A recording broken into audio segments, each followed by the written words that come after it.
Hello, everybody, and welcome to the Benefactor at Chaotic Neutral Games. I'm Simon, your DM for tonight, as we join Rodrigo, Corinne, Nick, and Felicia with their adventures in Alaria. Oh, and thank you for your 15-month subscription, Corinne. Don't forget you can help or indeed hinder when I change the channel points over, which I've just realised that's the one thing I've forgotten. I will do that in a minute. Check out the options in the chat bar in just a few minutes' time. Don't forget that you can also join us on the Discord. Check out the button in the channel notes, or you can support what we're doing, like the lovely Corinne, by becoming a subscriber. So, with no further ado, let's continue with episode 121 of The Benefactor.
Hello and hello to all of our players.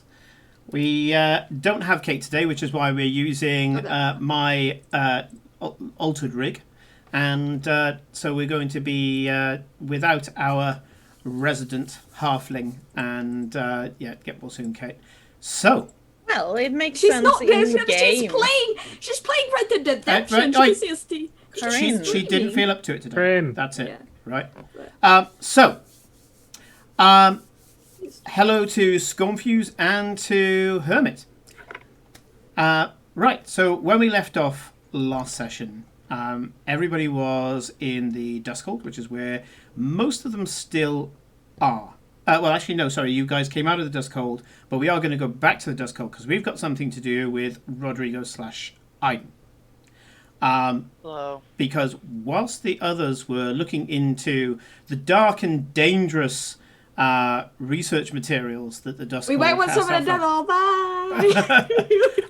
Yeah, including the possibility of summoning a devil, but even Glory decided that was too passé for her. You know, standards, darling, standards.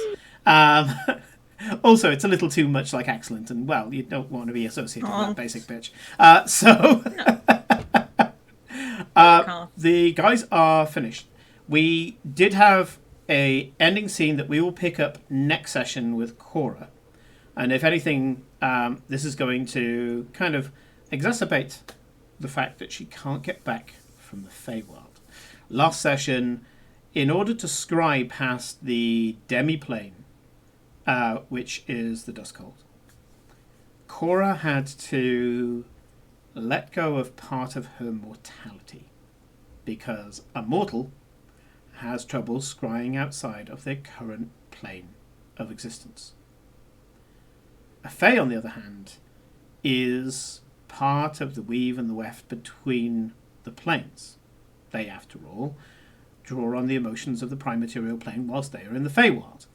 They have the whole wibbly-wobbly, timey-wimey. Yep, I'm going to be changing that over after my intro, Scornfuse, so we will be doing that. In order to be able to punch through the planes and search for the different areas where Carnitava was being thought of, mentioned, emoted about, Cora had to step out of her mortality and embrace her Fey nature just that little bit more. We're not doing anything bad here. Don't worry. And she did so. She chose to step away from her mortality, be a bit more fey. And as a result, she had access to the other planes of existence momentarily. And we saw some interesting things. The Eternal Warrior, a large panther tabaxi, maned panther tabaxi, calling for devils to come out of a summoning circle where he'd trash them up, start torturing them for information, and then destroying them. And a few other things, but most importantly, we saw Excellence Tezcatlipoca. Oh yeah. Stood The in most front. basic bitch. Stood in front of a pit fiend, one of the highest ranking devils in hell, who was asking about him brokering a deal for Carnitava,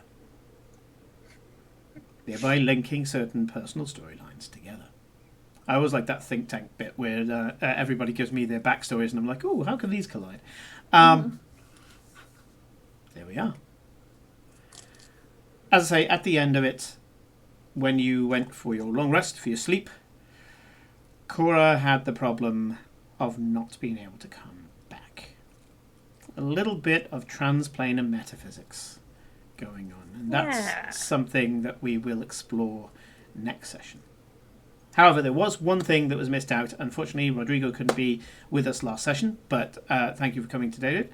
And we did miss out on one reason to go to the Dusk Hold, and that was you had the ability to speak to the clans.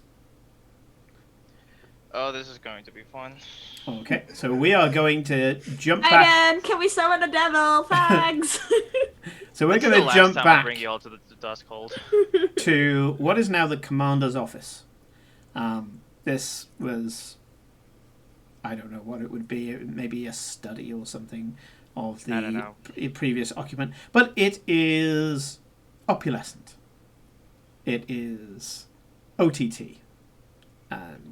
But, you know, it's got a couple of good things in there. The previous scene we had where there was a harpsichord being played by Olivia. That's here. And it's kind of where you chill out a little bit. There is a master bedroom that is nearby that was given to you just out of deference to the fact that you are the commander after all. The others have made their own billets throughout the demiplane. This is, after all, a modified, magnificent mansion. And you find yourself just arranging a bunch of items. A bowl that you've filled with water, and the second that you filled with water, a strange iridescent sheen, almost like oil, on top of the water, starts to coalesce on top of the liquid. There is a mirror that is just cloudy. It's blurred, almost like somebody's put the silver back on wrong to the mirror. And finally an orb. But the orb, instead of being round, is actually kind of tall, oval shape and thin. And once again, it kind of warps the room like a lens going through it. And you know that these are the three artifacts that you would need to speak to the other clans. Okay. At this point, I need to go back and quickly grab the notes that I need for that, because that was supposed to be last session. But then we can get started. But before we do that, I need to put the channel points in, and also ask, how have your guys' weeks gone? Oh yeah, we haven't done that yet. Yeah. It was a week. I was putting a pin in it. Sure was. I played a lot of video games while Simon was away, and I was sad. You sure was, because you weren't even up for talking to people. Yeah, so I was like, she was pining the for last me. few days, I was just like, no. Yeah, yeah. Yeah. I'm gonna play my sword person. Stab. Sword stab. Yes. You see, she expands the frustration by stabbing people. It's Yes. on one step further to becoming a murder hobo. Yes. Always. What do you always. mean one step? You're already a murder hobo. I am, yes. Alright. Talking of murder hobos, on Sunday, and we will be hosting it on Chaotic Neutral.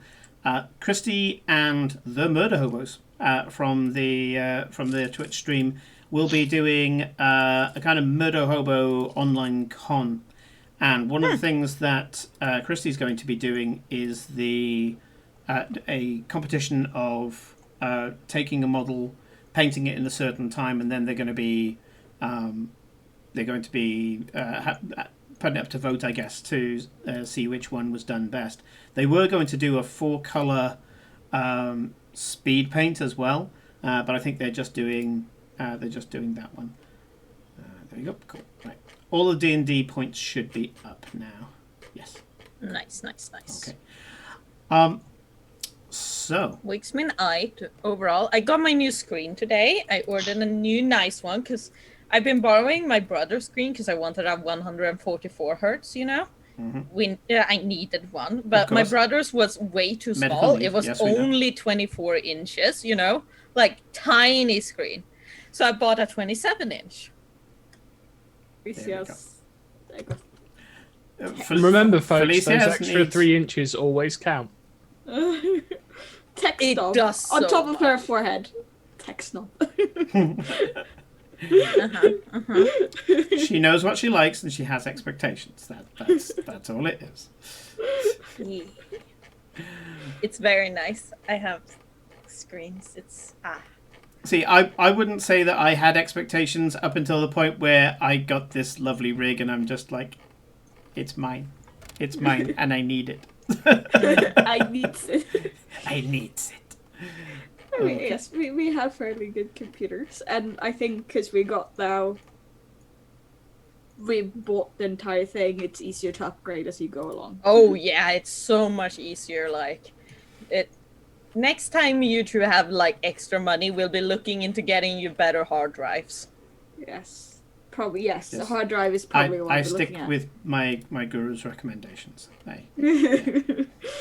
Yes, I will now refer to the wisdom of Felicia, even though as I jokingly call her a tech snob, she doesn't. Oh, she's absolutely a tech snob, but she's my kind of but tech snob. she knows what she's talking about. She's absolutely. It's like, you're a tech snob, but you're my tech snob. Never leave me. You need one. If you're not a tech snob yourself, you do need one. Yes, very much so. Okay. And Nick, what have you been up to? Because I haven't seen much of you, so tell me things. Tell me things about you. He did Has been post a doing link. nothing. Yeah, sometimes maybe good, sometimes maybe shit. So it is practically my week. It's Yeah. Very nice. lots and lots of work. Work is very busy. Worky is work. boring. Work was very worky. Yeah. So if coming I've back not to been- work was bad. You had one day of work for this week, though. Yes, but it was the worst day. The worst day is coming back on a Friday. That is the Yeah, you never absolute come worst. back on a Friday. Never Yeah. come back on a Friday. I don't understand why you just didn't take the entire week. Because I had to play fair to my the person who co-runs the lab with me and do the whole hand me over what's going on and all the rest of it. So anyway. So I am manically trying to find my notes on this. Well, we can mess around But with yeah, I as can we do go that later. along. So, we know that there are 3 blood hunter clans that you are trying to get hold of, and that's what the 3 artifacts in front of you mean. So, what kind of preparations are you going to do? Because there's one that's based on mutation, one that's based specifically on lycanthropy, and then there's Profane Soul, which It's basically warlocks. Warlock bloodhunters. Because I was looking at them and I was like, they're not exactly infernal, but they are kind of. So. Yeah, they're just warlocks with extra bells and whistles, essentially. Okay. Right. I have no idea where I put these notes, but anyway, doesn't matter. I know enough about it. It's just going to. It just means that I may make a mistake or two. It's fine. So, in front of you, you can see that the Profane Soul are the oval. Yeah. Through the dark glass. Through a darkly? I don't know. I have fucking no clue. You said like it was like a dark like a mirror that was like clouded. Yeah. Whatever they say with through a scanner darkly, there's a line that says through a glass dark. But anyway, then the mirror is actually the Lycan house.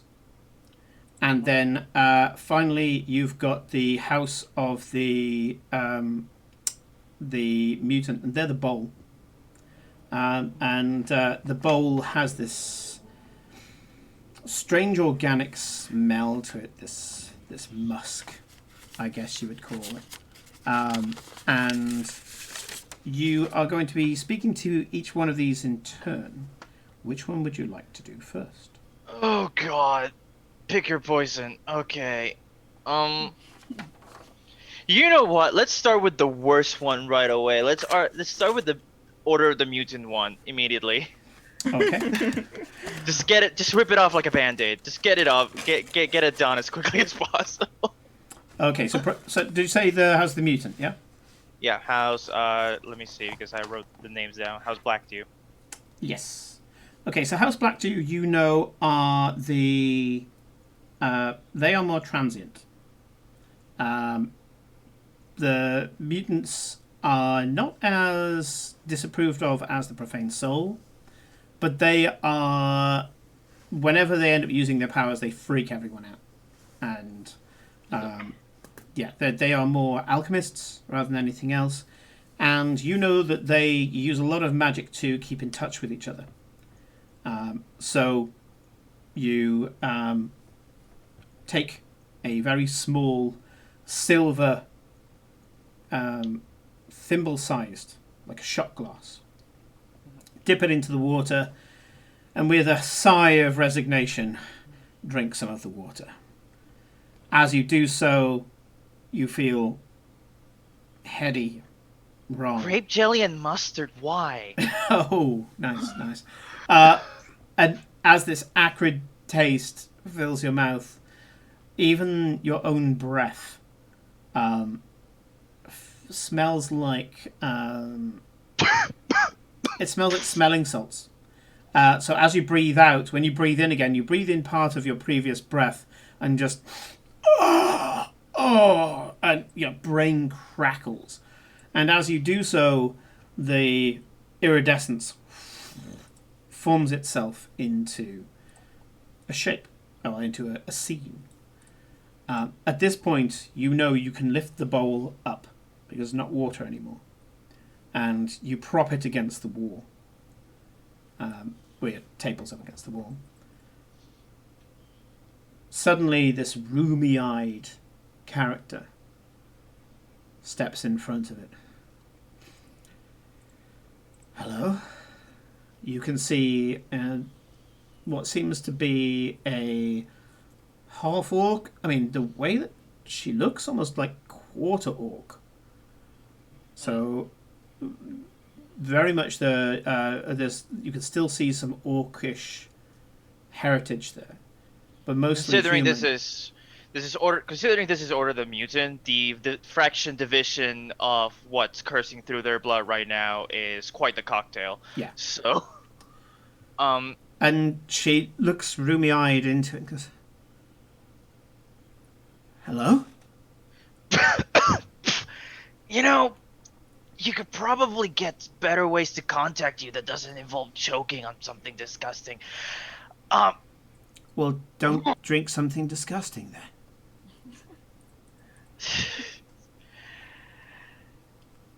Hello. What are you? I'm Aiden Canelm. I'm the commander of House Canelm. Order of the Ghost Slayer, Blood Hunters. You're dead. You're all dead.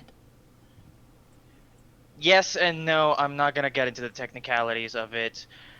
I want to talk.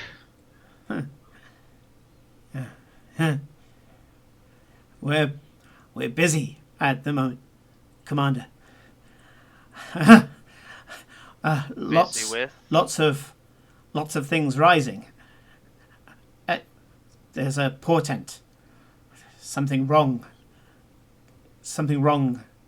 with this plane. Something rising out of the physical essence. That's what I wanted to talk to you about.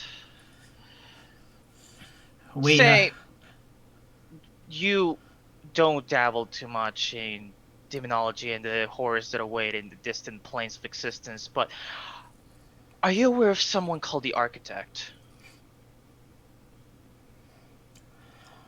Maybe. What's it to you? To me, it feels like an existential threat that is just budding to burst into our plane of existence and do some horrible, nasty things, and I want to stop it, but I can't do it without the help of the other houses. You're right. You're right. We've had to use our abilities more than we're accustomed to. It's made many of us quite sick. Internally, it's like, wow, okay, because considering the shit these guys get up to. You mean you weren't sick before? You weren't sick before? We had to come up with some new ideas. We're stretched thin, you see. But the cult, we had to take down the cult. We've lost some of our numbers, and not necessarily to them. They went out of control. Others, the concoction was too much for them. And the Black Jews have more resistance than the average mortal, certainly more than your clan. I wouldn't recommend trying any of what we have. I'll pass. We have destroyed a number of cults. But the problem was a few of us took on the form of the brute in order to survive. I'm one of them. I am of the Prime Circle, which you know means right at the top of the Black Jews there is an oligarchy of alchemists. And so they are they all rule in committee, which means they spend a lot of time bickering. One of the reasons the Canelm doesn't do this is if the commander says you do something, yes, you can piss and moan and all the rest of it and argue with him, but when he puts his foot down, you follow the commander. Yeah, you meeting up with the Black Jews is prime for headaches, and it's not just because of the fumes. When we took on the brute's mind isn't as strong until we recover. And one of them, high priest, high cultist, took his memories and put them in ours.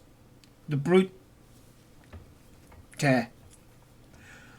We got rid of the cultists. They threw spells at us. Brute doesn't care.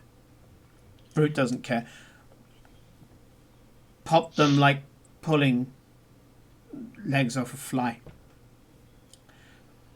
But not great at keeping out outside influences. And so we heard him through the guy's memories. Those of us who did had having trouble recovering. I'm one of them.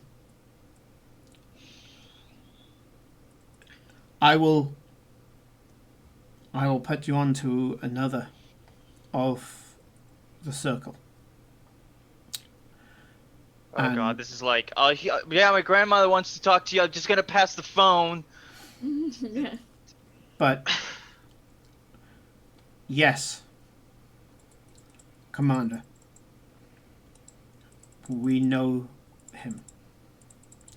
And that's what makes it more dangerous. If we had taken down the cult, his knowledge would have been erased. But I see. We won by destroying them, but they won by putting the threat.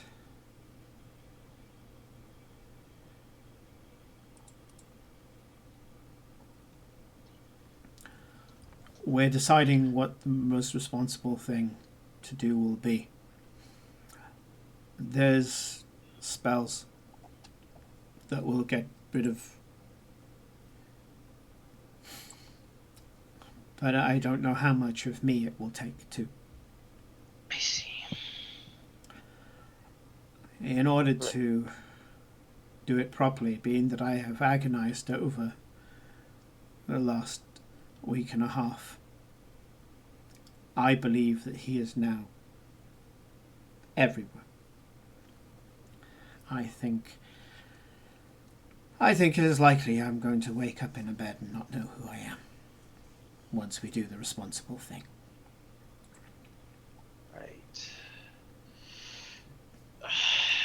You can see she's visibly devastated.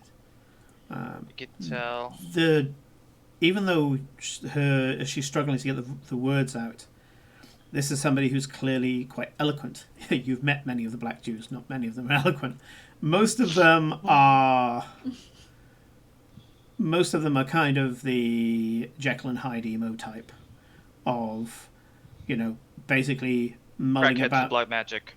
Yeah, and then, when it's time to do the duty, they slug down the juice, become this rampaging monster of a warrior, having that momentary high of feeling capable and just. I saw one with an extra eye in their chest, and I don't want to ask how they got that.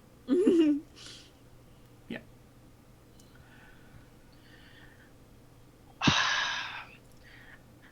Look, I can tell you're going through a very hard time right now, and the last thing I want to do is discuss business while you are. No, we discuss business.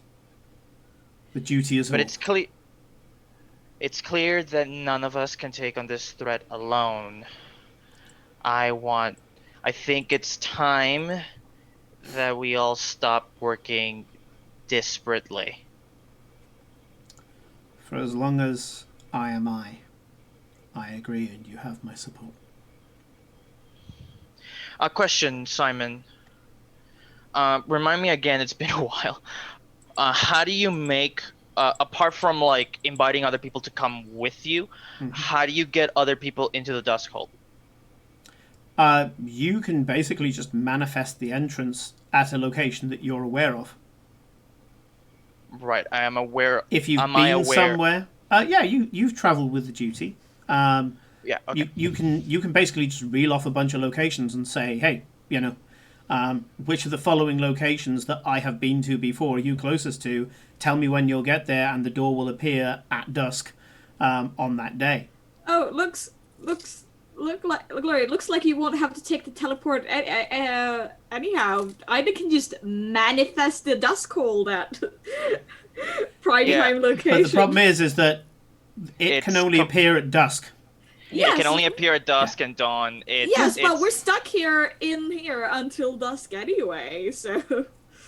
That's fair. Yes, technically speaking, Aiden, who has been momentarily to Atul Zaran, could manifest the entrance in Atul Zaran. Although only the city... Yeah, the arcade only in city. Zania. Zania, only in Zania. Yeah, because he basically noped out before you. Yeah, the only thing is that why would Aiden want to? Because we need you missed last session, and the rest of us have decided that it is imperative that we go there. Well, you guys can have that catch-up conversation in character. I still stand with Rodrigo's. But why would I want to? Yeah, I know you have a reason to, but why would I want to? Yeah, it's a good question. It's so we can get to. We'll take that in character. Fuck it, take an Uber. I'm not gonna drive you to fucking Atul Zaran. See, if Steve was around, you could have used him as an Uber. So she goes, I'll get somebody who will be able to be more lucid. And you think that she's just going to channel the flow of this artifact to something else. She picks up the bowl and starts walking through corridors. Yeah, this is the prime, like, talking with family over some experience. It's at this point you can see that she, like a lot of, any of the clans, well, not any of the clans, but most of the clans, when you're bunked down, it is very much like being billeted. Yeah. And everyone there is just in the barracks. You can see that she's just walking around in what seems to be some sort of leather shorts and a breastband, which you think is probably her kind of hangover gear.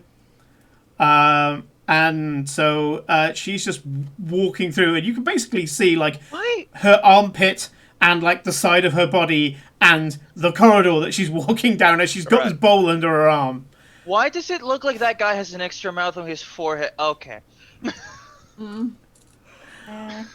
So she takes you into a study that is like the archetypal alchemist's room. It's got glassware all over the place. There's things distilling. There's things sublimating. Scorm is on point. And hunched over the central desk is a guy who's very clearly in what seems to be like a leather apron. He's got his sleeves rolled up. He's got what seems to be hefty-looking boots on which you have a feeling that if you looked at them closer, they'd be pitted with various things that have landed on them. And he goes, I think the yield will be satisfactory this time, yes. Rahim, how are you doing, my dear? And you watch as this gets pulled out from under her arm, and she sets it up against something that goes clink. What? And she says, you need to talk to the commander. I've done all I can. Of course. Please, go. Rest. I'll bring the bowl back momentarily. And coming in from stage left goes... I basically give them the Cliff's Notes version of what we just talked. Fascinating. Yes, it's on. It's on. We thought it would. We thought that the architect was liking the immersion, Simon. We thought that the architect was just a feature of this one particular cult. We thought we were close to taking him down. No, it's bigger than you think. Just think about the biggest thing you know. Multiply it by 10. Kind of that big. What nature of being are we talking about here? Actually, this is a very good question because me, Rodrigo, hasn't been around for the sessions that we discussed much of the architect, so okay. I actually don't know much about other players. Cliff Notes version. What is the architect? technically a being made by the gods he's to the construct reality. Yeah, he is the literal architect of the world. He was the one who constructed the planes. Okay. Kind of.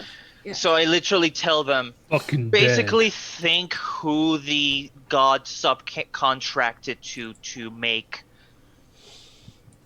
if this turns out the whole reason we're having problems with this guy is because the gods stiff paying their subcontractor, I'm gonna be really upset.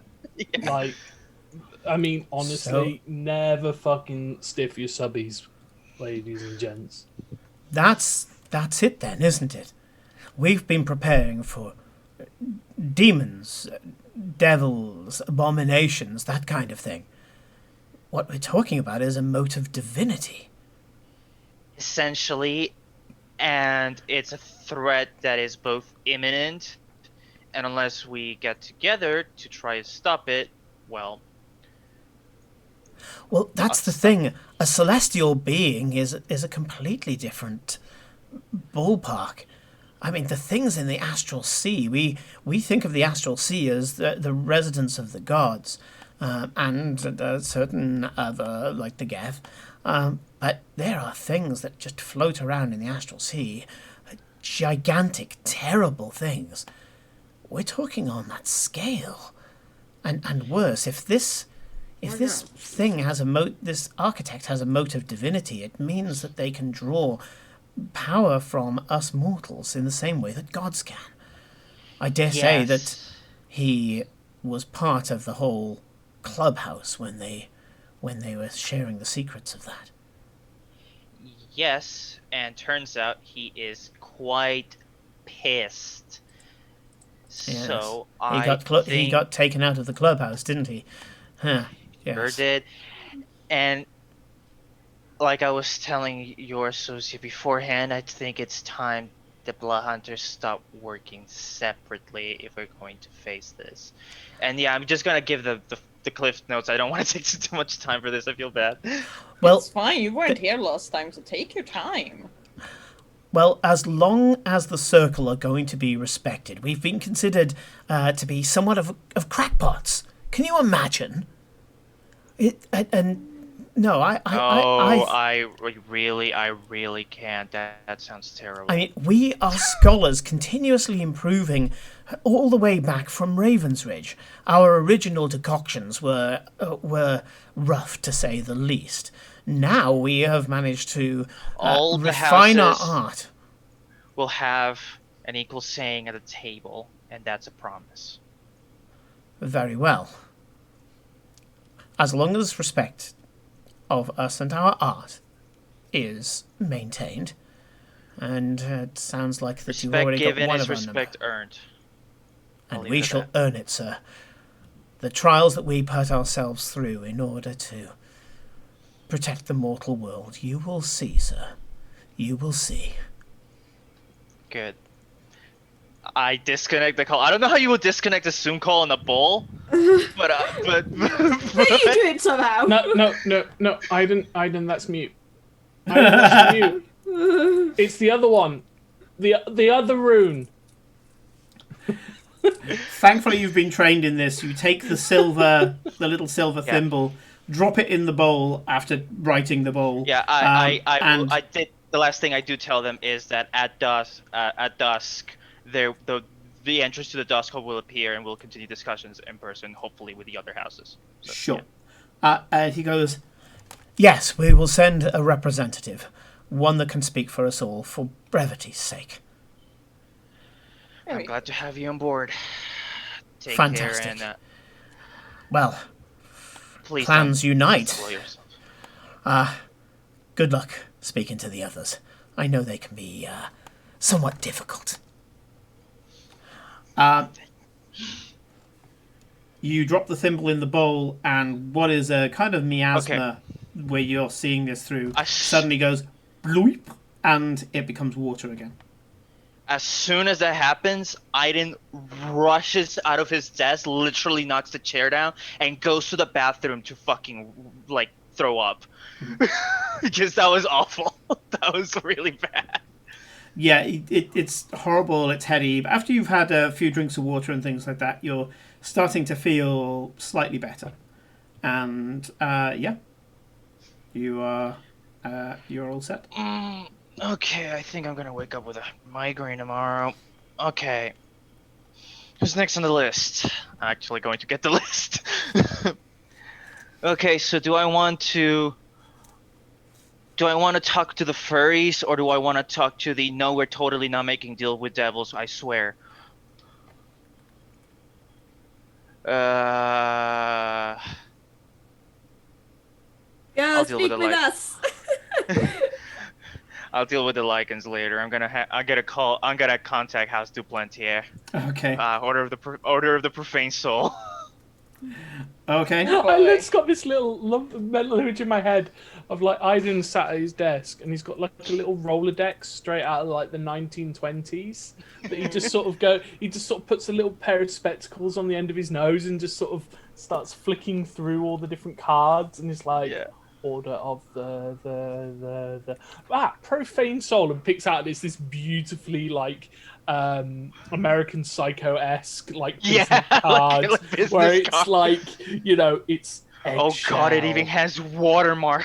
Yeah, it's got like a watermark, it's eggshell, it's gold embossed in this beautiful handwriting, and you're just like, ooh, that's a card. So you take the oval, place it central in front of you, and go to a little box that's by the side of it. Open it up, and inside is a cockroach.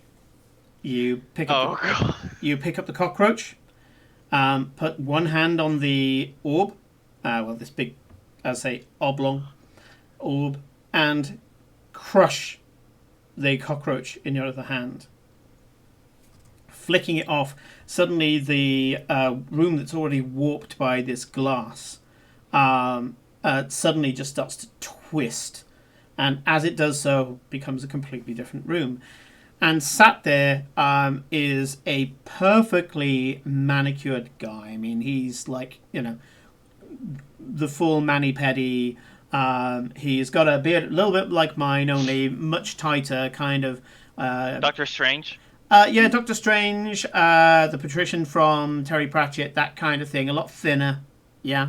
Okay. And separated here as well, so it's kind of like the Fu Manchu, but then it's got quite a wide goatee rather than just a little tuft. And the hair is swept back in a widow's peak. And yeah, the guy is, what you can see of him, he's got black and gold, so he's got a black top on with a mandarin collar. So just this part of the collar here. Mm-hmm. He says not being able to hold it. That part of the collar there. So mandarin collar going all the way around. And the mandarin collar has what would normally be black work if it was on a white shirt.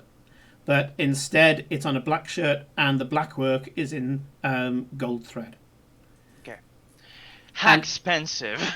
Yeah, the background is as beautiful and opalescent as his clothing and his demeanor.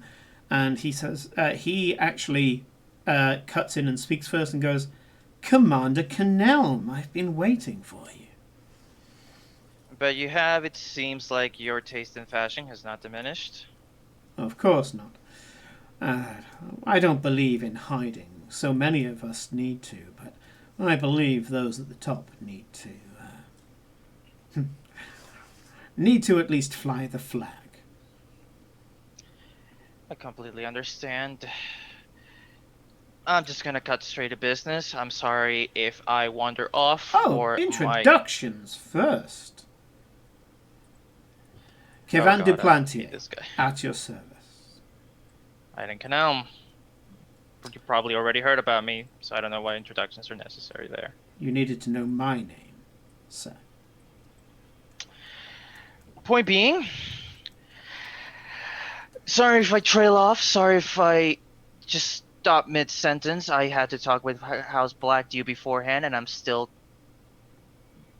getting rid of the smell. I have very important things to talk to you. Don't you?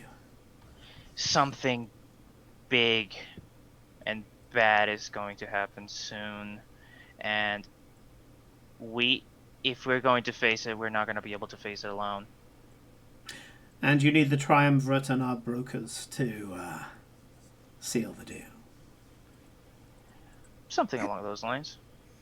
So, as the name stated, Triumvirate, there are 3 people at the top of the Duplantia line. And that's normally the Matron, the Emperor, and the Jack. You are speaking to the Emperor. I still don't remember which one comes. Whatever. Like I just like trying to remember. Like, okay, wait. So he is in charge. Was he charging finances? No, I think that was the Jack. But anyways, tell me, have you heard about the Architect? Oh yes, oh yes. Our stakeholders are abuzz with it. Yes, well, he is coming back, and he is not particularly happy about his predicament, and he's planning on dragging everyone down with him. It's probably a good thing for it. Yeah. Tell me, do you know that he's coming back? We do know that he's coming back, right? I have a bunch of holes. We're pretty certain. Well, yeah, we're pretty certain he's working towards it. And yeah, we have an opportunity he's not to... like he's working towards it, which he's been doing for like millennia. But he's pretty damn close considering the blip in Ostergold. Yeah, he is. We're not talking weapons of mass destruction in Iraq kind of bullshit. We're talking legitimate threat. Yeah. He is worryingly close. Even if he does, he is not at it yet. But I am, and other people close to me are pretty certain that he is about to break free. Okay. Well, it looks like we need us, then, don't we? I need you, I need all the other houses. We need to work together if we're to face a literal existential threat. The problem is, this isn't going to be as, and I use the word only comparatively, you understand, as easy as Orcus. Orcus was a demon, and a demon of the undead. There weren't many stakeholders willing to ally with him. Most of his forces he took through his own particular power. Everyone he defeated simply crossed the line over onto his side. This Architect, on the other hand, played a very different game. Before, if the stories are true, you were able to dismiss him from the prime material, he was able to advertise. We got lucky. Now, one might, if one was, let's say, a more lateral thinker, one might think, what are our better chances? To court him or to defeat him? I, of course, will do my duty, as will House Duplantia, as we have always done. But a lot of people, I would like to think are not blood hunters, but a lot of people may decide to hedge their bets. We've been noticing that with the Lich. We need to get some Zoomer influencers on site for these stakeholders. Yeah, I'm aware. However, we have quite. This is going to be ballsy, but I feel like both Farewell and Renata would understand why Aiden is doing this, considering the people he's talking to. However, we do have two aces up our sleeve. Do you now? Now that might be something to turn the tide. if by getting absolute cooperation, victory is, as far as anything can be assured, that makes our job a lot easier. Sure is. Remember, my clan is the only clan that goes down both into the abyss and to the hells itself. Knowing that you can't erase those places, we play ball, but we play hard. No one manipulates us, and we have a presence that just generally tells them that it's not profitable to cross us, or to cross a certain line. I've never doubted your resolve, and trust me, what I am asking is not for your subordination, I'm asking for your partnership. Of course. Of course, the clans will work together as we did so very long ago in Ravensridge, and how we have done so throughout the centuries in various combinations. I have myself stayed at the Canelm stronghold in Verstadt when I passed through. Yes, Herbert. Although, I think you were but a child when I did that. All the same, I believe that I should be able to broker a deal with my stakeholders and the stakeholders of our representatives to make sure that even the most fickle of stakeholder would agree that it is in their best interests to pull with. Trust me, it is, because the architect is trying to throw quite the hissy fit, if you know what I'm saying. Well, Yeah. the gods have that tendency. It's good to talk to you. Obviously, dusk, you'll be able to arrive at our abode. So will the other clans. Expect to see you or someone you deem worthy of being your representative here. I shall come in person. I will Lovely. prepare a support portfolio that we're willing to put into the ante. Yeah. Okay. Lovely talking to you. And you, Commander. As soon as this call ends, Aiden is gonna commission to whoever a big stack of your experiences are not universal cards for these guys only. I'm sorry, I don't read anything that's not in gold leaf. Comes across as somebody's like, unless it's on proper printed head paper that's at least, 5 or 6 gold sovereigns a sheet, I don't read it. That's why, It's I'm like, just gonna. Oh look, it's on Times New Roman. How quaint. Yeah. Joffrey, bring me a servant boy to read this to me. But yeah, Aiden is like, immediately as the call ends, is like, hey, it's like the whole, like, do we have like a printing press? Can we like get like 50 stacks of your experience are not universal cards? I think that will be coming handy. Yeah. Thanks. Angelina Canelm turns around and goes, I am the fucking printing press. Who do you want me to write to? Just to the Duplantiers in general. Appropriate reaction. I can't believe that of all the fucking houses, the ones who deal with ghosts and the undead are the more down to earth. Yeah. Speaking of which, So far, stoners, rich kids, and mixed up furries. rich kids, and basically like those crazy survivalist people who are like, I subside on nothing but like cave moisture and whatever comes like in front of my cave. Yeah. Yeah. Speaking of which, Okay. last one. You know that the next one is nice and simple. It is the That's why I left it for last, Yeah. because compared to the fucking crackheads and fucking whatever's going on with the Duplantiers, this one's just nice and easy.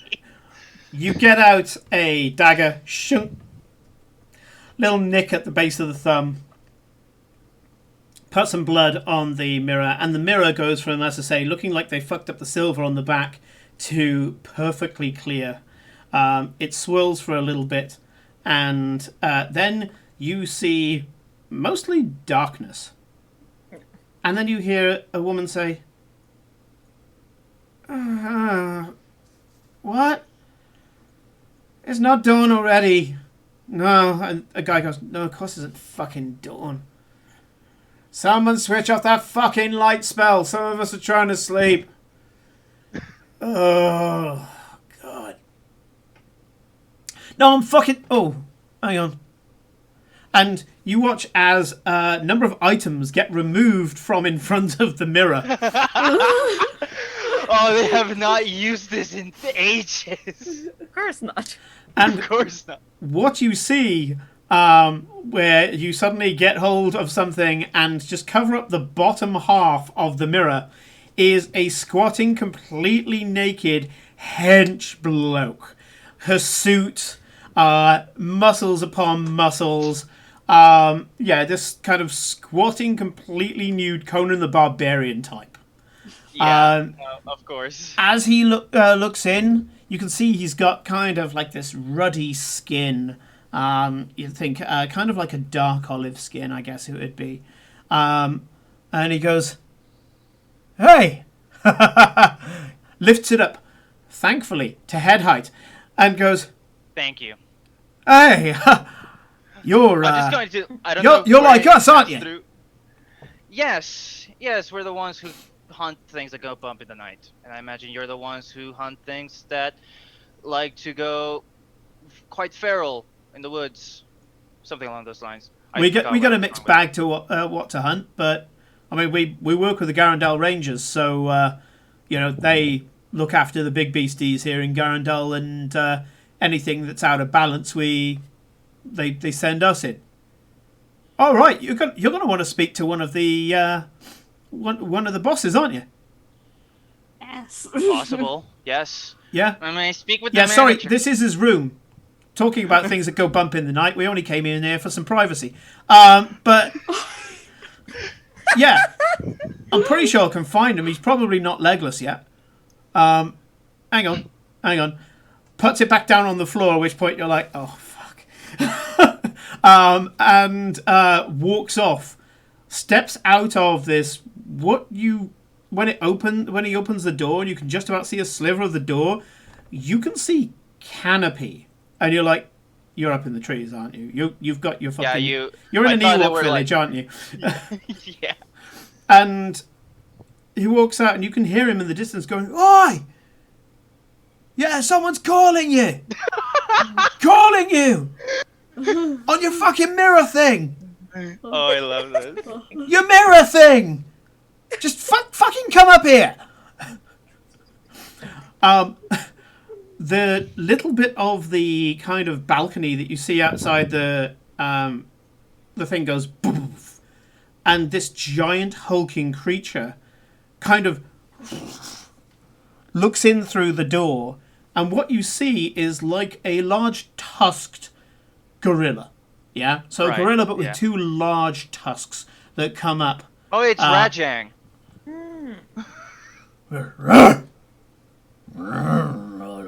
And you watch as it starts to shrink down. And then a different, completely butt-naked guy, this time full orc, square-chinned, he's got the full throg things going on, walks in, treating you to the second pair of genitals in a mirror today, lifts you up and goes, 6 psychic damage. This is not the kind of like Sue call. This is not the kind of call you're looking for. 6. By the way, Simon, I already rolled 6 points of psychic damage. "Okay, thanks." He goes, "What you lot got with us? You're not coming here, are you?" No, we're not coming. I'm not coming there. Don't worry about it. I'll keep this nice and simple. I don't want to get in the way of your Oh, you nap. got to keep it simple for us lot. I get it. No, Can't have complicated conversation with the savages. You're like the fucking Duplantiers, mate. No, I thought. Look, I heard some of your guys complaining that I woke them up. I don't want to get in the way of your fucking You naps. didn't wake them up. They were just recovering. All right. Well, I'll tell it however you like. How do you feel about killing your quarry being a godlike being? And now we're talking. Better respect. That's all it takes. He clearly puts it on one of like the cross beams of the wall and goes, "All right then. Godlike being, is it? Godlike being, specifically, basically the being the god subcontracted to make everything. He is quite pissed that he got stubbed by his previous employers, and now he wants to drag everything down with him. Never fought an angel before. Not an angel. Well, It's what then? worse than that. I'm talking about the guy who not just made the angels. I'm talking about the guy who made angels, the planes of existence, the prime plane, everything you see. The guy who made the blueprints for all of that. He kind of wants a do-over. Yeah, Okay. he was the one who That's a bad- designed it, not the Okay. one who... Angel by another name, if you ask me, but sure. Okay. Let's go with that. Let's go with that. Why are we having a rumble with this guy? I mean, we're busy enough as it is. It's true, we're having a rumble because he has been locked away for a while now, and he's about to break his cell, and he wants to make all of us pay for if you will. We're talking. I don't about get it. How do you know all this? I mean, you know, we haven't had much. We haven't heard a combination of being in the right place at the right time, some reading, and personal experience, because I and my friends had to kick him back to where he fucking came from for a bit. All right, so you were able to give him a bit of a kick in the happy sacks, and now he's going to come back pissed, and you need our help, right? Not George, just her help. I'm gonna need everyone's help. Why everyone's help? I'm trying to convey the magnitude of how big a problem this is gonna be tough. I mean, if just you was able to kick him in the happy sack, surely just one of the clan would do the job, right? We got lucky. He wasn't manifested yet. And he hadn't manifested yet. He was basically poking his pinky finger by that point. What I'm talking about is the whole shebang. All right. I mean, is there any way of stopping him coming through in the first place? As I say, we're busy around here. I'm trying. We're trying. But like I said, godlike being, he has been chipping away at the walls of his cells for millennia now, and he is basically about to break through. Anything we do right now to stop him is just bomb on a burn. I suppose. I mean, the Queen of Rot has been giving us some terrible trouble lately. She's been trying. She's been trying to take down a lot of the larger creatures. There's a great Baloth that she's been trying to stop in its tracks and bring over to her side, taint it. And that's why I believe it's time that we should stop working as disparate houses and maybe come together. Under you, Commander, is it? I can see that epaulet there. I remember what it looks like. Listen, I've read the histories. I don't particularly want to be put in this position. I don't feel even though I have the title of commander, I don't feel comfortable bossing other people around. If you work with us, it's not going to be a subordinate thing. It's going to be a partnership. Well, just as well, because you couldn't boss around my lot. There's a reason why most of us are called bosses, is that we're just the ones that end up being the ones who need to shout loudest. I'm not even. Trust me, I wasn't even going to try, but you know. I'll have to speak to the other bosses about this. Sure. Regardless, whatever your decision is, an entrance to the Dusk Hole would appear at dusk, and you can come over, or send someone over to discuss these matters further in person. Listen, this is really bad, and we really, really need the help. If I thought you guys were lesser, I wouldn't have contacted you in the first place, would I? Suppose not. Send your dusk thing to Rizard's Landing. I'll hitch a ride. Thankfully, where we are, dusk has just finished, so I've got most of the day to sober up. You guys take your time, and I look forward to working with you guys again. You say that now, mate. You say that now. Yes, I'm full aware I'm going to regret it later, but I am being sincere right now. You may not regret it that much. Fine. I suppose I should be grateful that you included me at the ground floor, as they say. Of course. Anyways, I'll lead you back to, I have also other business to take care of. I still need to work out. I am still need to recover from speaking with House Blackdew, so I'll have to leave now. They're not that bad. We all had our curses. God knows we've got ours. No, it's not talking to them. It's the concoction I have to drink to fucking talk to them. Great jelly and mustard. You used the what bowl? the fuck?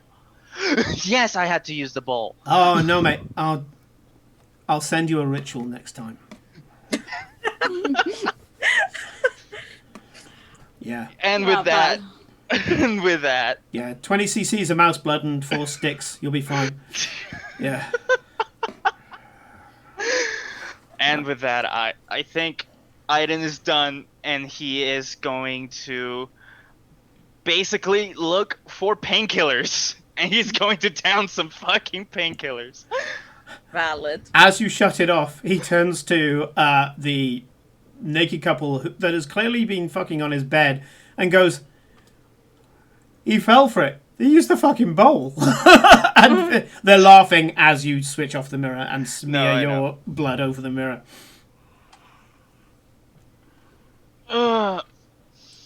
Yay! Oh, it feels like someone's...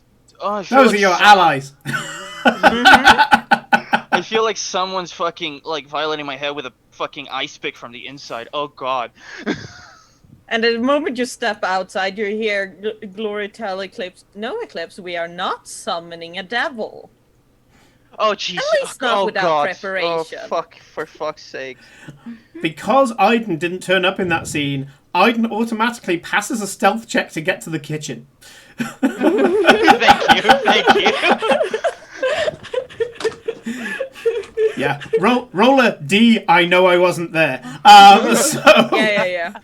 I just thought it would be funny to have him hear that. Yeah, like he comes out of the office and the first thing he hears, "We're not summoning a devil," and it's like, okay, back to goodbye. Yeah, he just turns. He's got a bowl of cereal in his hand. He's just eating it, and he just goes. Just hears all the voices. "We're not summoning demons." And he just turns back into the kitchen. I like to think that despite the Dusk Hole being this really gothic, ghostly place, the kitchen is your average household suburban kitchen. Home. I would say it's like a stately home kitchen, an old-fashioned stately home kitchen. All of the surfaces are marble, of course. Brass fittings, that kind of thing. It's fairly modern in one sense, but quite a lot steampunk in another. There's an apron hung on the back of the door that says "Kiss the Hunter." Oh God, is that one of those really terrible love, laugh, live? Somewhere in just Aiden's really mom bad, would gothic fucking script. Aiden's mom would fucking do a Mortal Kombat fatality on whoever did that. Yeah, if that was put up, Gloria is not that type. Even though she's mellowed and turned priestess, she's... Well, not priestess, kind of like Yoda. Yeah. Religious leader. Yeah, a spiritual leader, rather than religious. No, it's not like that. But there are little creature comforts that people have brought in from the mortal world. There's a tea cozy on the teapot, which is practical. and certain things that people have just let go. And I will put as a little bit of flavour. When you walk down the stairs, apparently Olivia did see you, but just didn't let on. And as you get into the kitchen, there's this sudden flash as a blurred figure grabs hold of a glass, puts it under the faucet and turns it on. It's a momentary blur. And then goes to the cupboard, opens it, and pulls out a sachet that kind of poltergeists across the room. The sachet is already open. It's a big sachet. Sachets way back when were small bags. Pours some powder into a scoop. Puts the scoop into the glass as it's filling. Poltergeists it back into the cupboard. Closes the cupboard. Switches off the faucet. Levitates up the glass. And you only ever see like a half-blurred figure at any one time doing this. But the general thing is happens within a few seconds. And this glass with the powder now dissolved and swirling in it is placed in front of you. And there's this kiss on your cheek as Olivia momentarily just geists across the kitchen. Does you what is effectively this world's equivalent of paracetamol in water. Gives you a kiss on the cheek. And then upstairs goes... So Olivia heard all of our discussion about all of this, by the way. So yeah, so she's probably going to tell me. At some point in your discussion, Olivia just went... Yeah. And that's how long it took her to do it. So, yeah. She's getting good at haunting the dust cult. That's good. I think at some point after Olivia tells him about what these chucklefucks discussed, well, we need to tell you what it is, because you have no clue what we're actually discussing. You know it involves. Fair, but even still, Aiden's reaction is going to be, are there any moments where you think, adult life is already so goddamn weird that this might as well just happen? That's what I've been at for, like, the last 3 or so days. I'm going to leave it at that. I feel like I hog too much screen time. Oh, okay. You drink down the curative and are happy to suddenly be free of the taste, if nothing else. There's a slightly chalky taste in your mouth because part of the mixture is actual chalk. But you're kind of there like, yep, that'll do me. And you go off doing your business around the dust cult. So the rest of the session goes as... the session in the dust cult goes as week before last session. And you join the others as they leave the dust cult, and they take some well-deserved rest. You guys are back in Ostergald, and I think that's right, isn't it? You guys returned to Ostergald to... I don't know. You were the ones. Where did you all sleep? I know that you did sleep, but where did you all sleep? We haven't gone to sleep yet. We didn't. Yeah. Cora. It was only Cora. Yeah, because you fast forwarded to the time we went to sleep just to have we that didn't want to scene. do just too have much that scene. without, That's right. Okay, so we didn't want to do too much without Aiden there. In that case, we wanted to make sure he was up. In that case, still in the dust cold, you guys get together. Cora is there momentarily.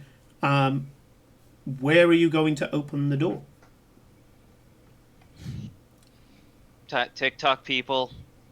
We have to have a destination before, well... Or you can rest in the dust cold. There are plenty of rooms. I mean, I assume we were resting dust cold anyway. Okay. I assume so. I already clicked long rest because of it. Yeah, okay. Yeah. So you get rooms that have been billeted. After seeing some of the rest of what is effectively a mansion, Gloria is slightly underwhelmed by the room that you're given. For everybody else, the rooms are nice. You get a little room, kind of a little ensuite wash closet, and it's nicely done. You can see that there have been some building work done by the Bloodhunters themselves. Either that, or they brought in some people from the mortal world to do this for them. And whoever has put in the divides for certain rooms and made these guest rooms has tried to match the decor at least. Is there anything that you guys would do in your personal time? Now that you've done the research time, is there anything you guys would do in your Well, we need to bring Aiden up to speed. It seems like we're skipping that part. No, you can do that, absolutely. I'm saying, what else? But yeah, so have the conversation then. Bring Aiden up to speed with your ideas and your findings. Yes. Aiden. Oh dear gods, what now? You have that look. You have that look like you have something to tell me, and I'm going to hate it. I know for a fact that I am going to hate it. Nothing. Go on. No. Go on. You made this bed. Go on. Go on. Well. You don't need to be mean about it. Well, we decided we weren't gonna do that one thing because we got all the information we need. So, Glory needs to go to Atasaran for like a minute. Glory and Eclipse needs to go to Atasaran. Oh yeah, I was included in that. If I'm going to have to pull in favors to get information for you, then you're coming with me. Exactly. So, should we start at the beginning? Oh boy. Aiden, just give me a moment. Don't worry, Aiden. I did not do anything this time. I had a lovely chat with your mother and Olivia. Oh, that's horrifying. According to Farewell 7, it wasn't that bad. Oh yeah, so this is that's Farewell 1, that's Farewell 2, Farewell 3, 4, 5, 6, 7. Aiden 8, comes back 9. with a mug, and he starts for like a mug, like it has coffee in it, I think. Mm-hmm. Right? Just plumps it down and just goes, all right. Start from the beginning. So. Mm-hmm. Eclipse tried to find as much information about the art of Jordan, and in particular Karnitava, as she could in your library. Yes. And while doing that, she discovered how to summon demons. Well, no. I found a book that talked about Karnitava from another, not Demons, Devils. It was a book that talked about Karnitava as the devil.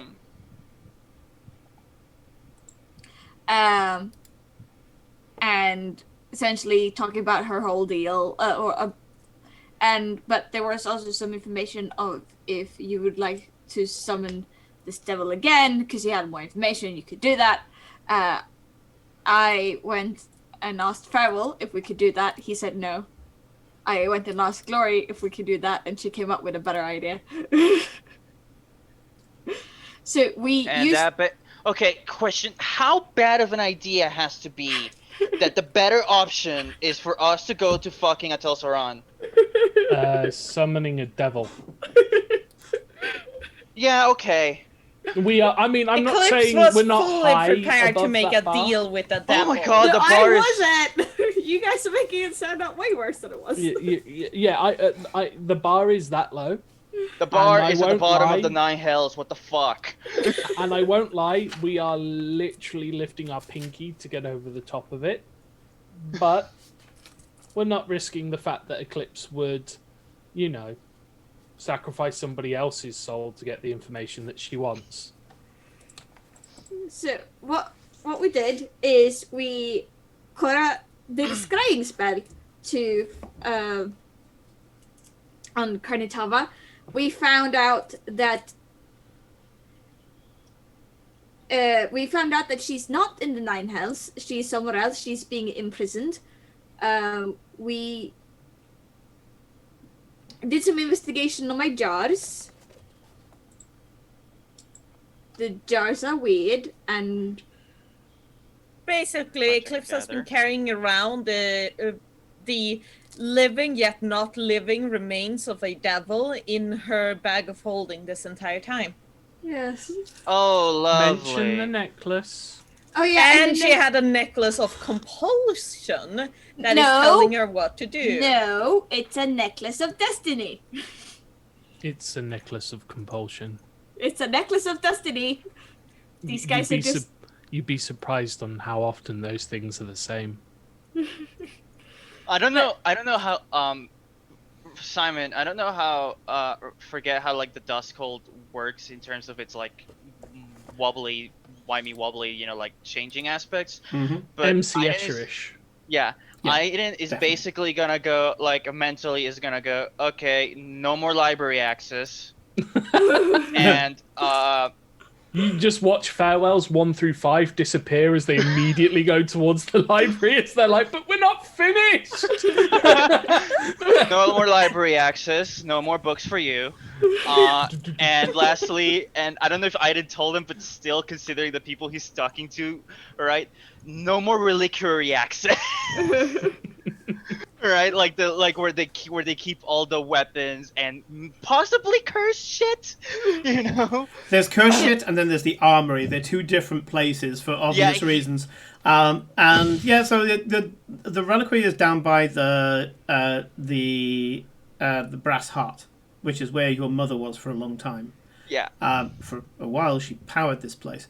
Now you've got a flame skull in there. Is it flame skull? Yeah, flame skull.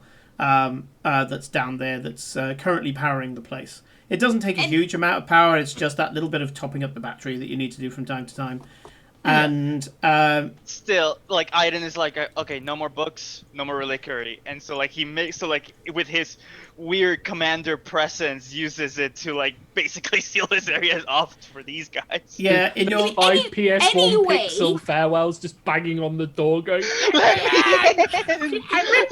yeah, weirdly, even though all 5 farewells went up the same stairwell, you can hear one of them at the ground floor kind of going, hang on, how did I come out here? I was going up, and then, although they don't talk, so you can hear someone going, farewell, can I help you? And they're clearly down at the ground floor. There's a bunch that have gone on all different floors, and one of them has gone up the stairs and then just came up from the bottom, so it's like this infinite thing as they all go into different places. Because they're all pixely, though, they've got, like, no mouth or, like, eyes. They're that it's like really MGS1 faces. Yeah, they're proper, like, MGS1 faces where they're, like, kind of like lines or they're squinting. And so it's like... when they turn, it's like one of those ones where it's like, you know, the full-on like horror movie bit where it's just like like they're on a swivel. Yeah. Anyway, the Farewell did something funky to the Amulet of Destiny, and we got to see its past. Okay. And we got to see that it was, it didn't originally belong to Joradan, but at one point this diadem here belonged to Joradan himself. It was given to a priest that then gave it to Mr. Nobody, who went and died in a tomb until, Oh, yeah, that poor dude. He had the worst His life. entire lot in life was to go become a hermit and then die in a remote place so a new tomb-obsessed tabaxi could find him. Yes, and you know, I told you about it, my entire thing with Heart of Joradan began with this tabaxi lady stealing this very diadem from the Temple of Daruka, yes? Mm-hmm. Yes. So she actually put it there just like a week before, and then went and stole it, and then gave it back. She gave it back and told them not to display it, because that way Eclipse would have seen it again. We also don't talk about the fact that Farewell was also influenced by the actual necklace itself, as he was destined to do what I want to make a quick... This was your decision, Nick. Like, It I want wasn't Make your the own moment decisions, I touched... Farewell. It's okay. Yeah, it wasn't the moment I touched the necklace The moment Simon. he touched the necklace, agency was gone. Simon, Yep. I want to do something really quickly. I want to do a very quick game psychometry check on the necklace. Yep. But I don't want to learn about it or its history because I already heard what happened with Farewell. I just want to ask the very simple question: is this cursed? Okay.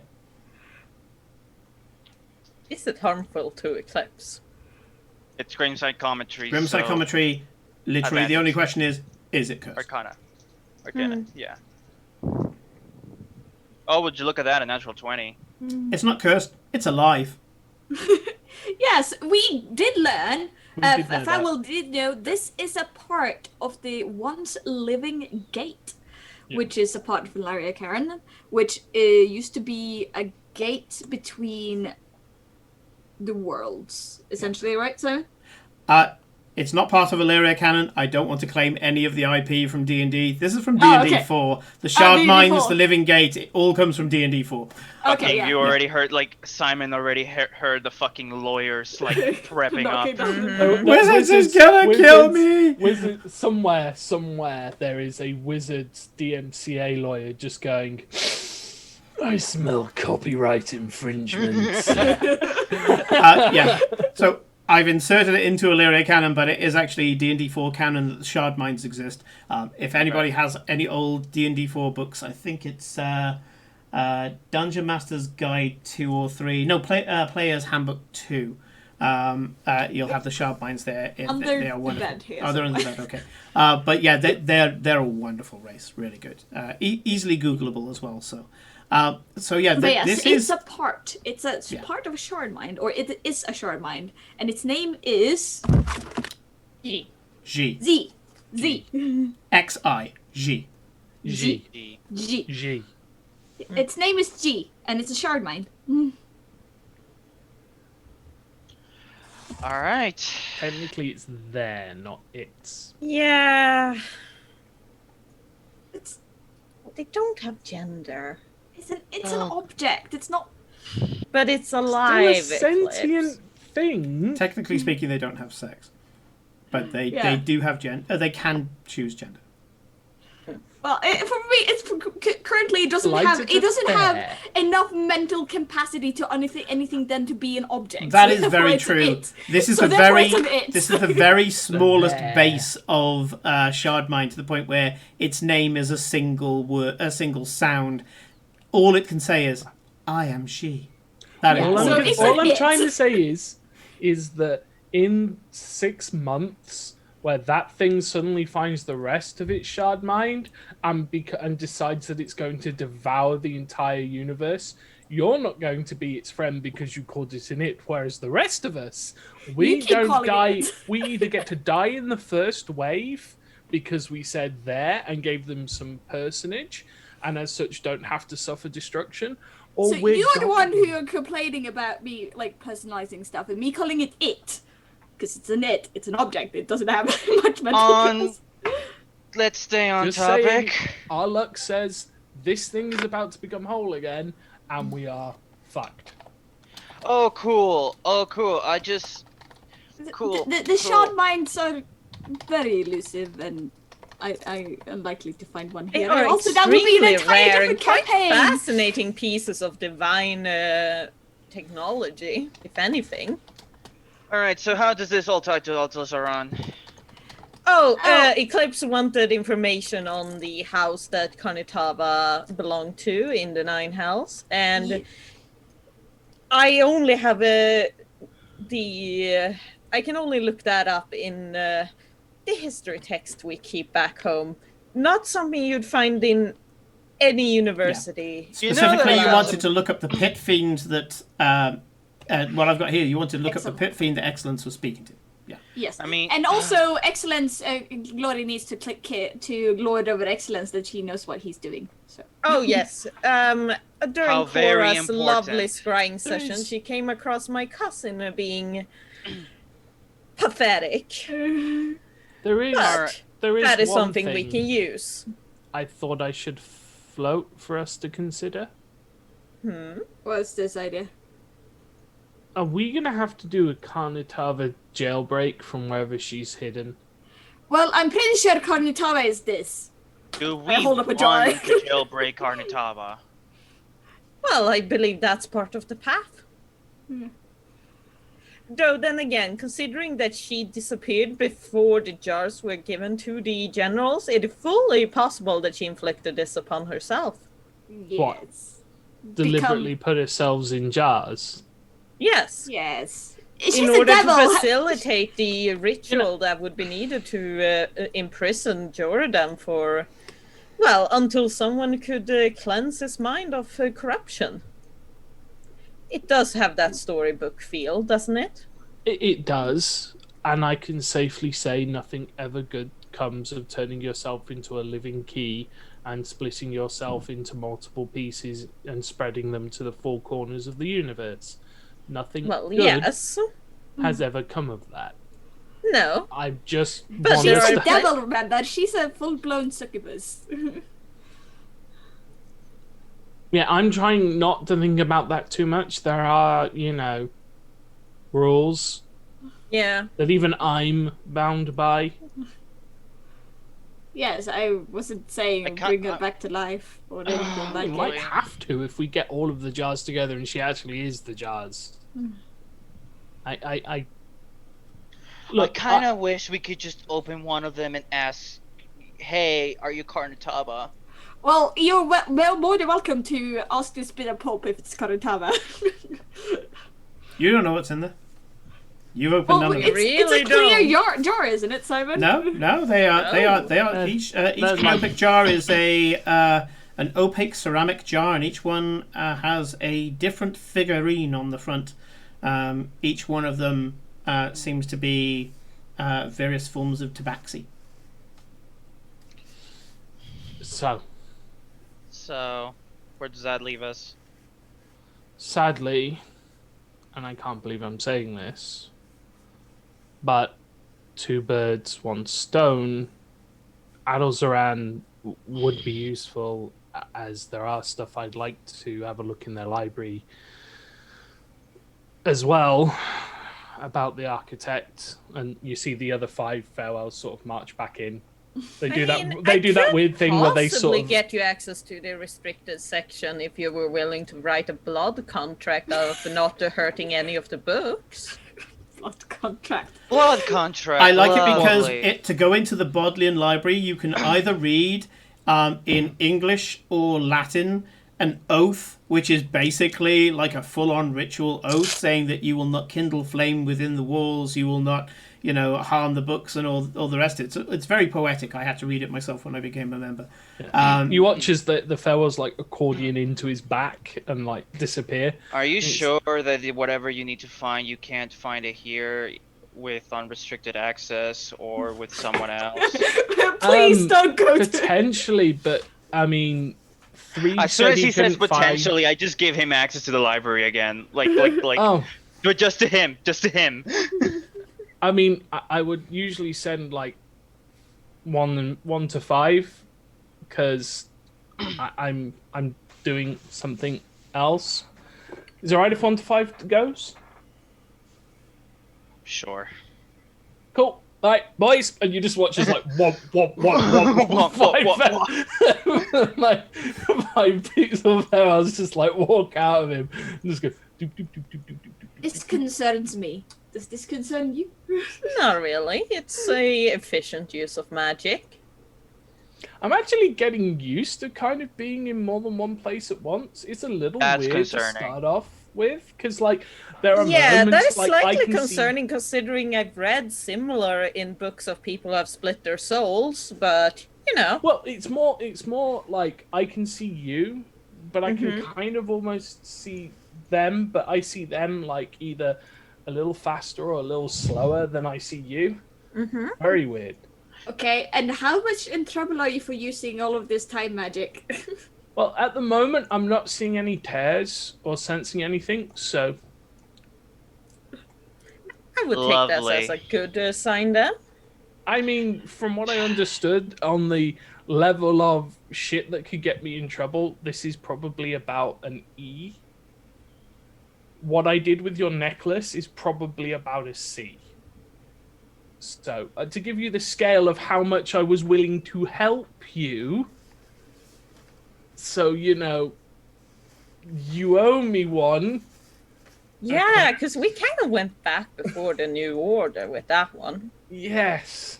Well, Yes, we got to see Jonathan. It was I very want to see interesting. where it came from and who gave it to her. And we got to see Githrai as well. Oh, Drop it yes. off. Yeah. But I'm glad it that's as wasn't far the as we Frankie, went. We 'cause didn't that go would have been- past the Githrai. Yeah, no, I Fine. wanted to draw the line there, but I still think we need ultimately to go to Atal'Zaran. Fine. I'll drop you off in Atal Saran. But just dropping you off. Are you sure you don't want to come with and keep an eye Absolutely on us? fucking not. So you can join Well- us for screen time so you don't have to sit there and be bored. I do get that. However, I get also- there's probably just going to be a scene in Atal'Zaran. Yeah. Now that you can jump in and out all you like, you don't have to make a big thing of being there. Yeah, but also, I have guests coming. Yeah. Fair Fair That's enough. going to We be can, Aiden's screen handle time. Is our- he's got the actual leaders turning up. Yeah.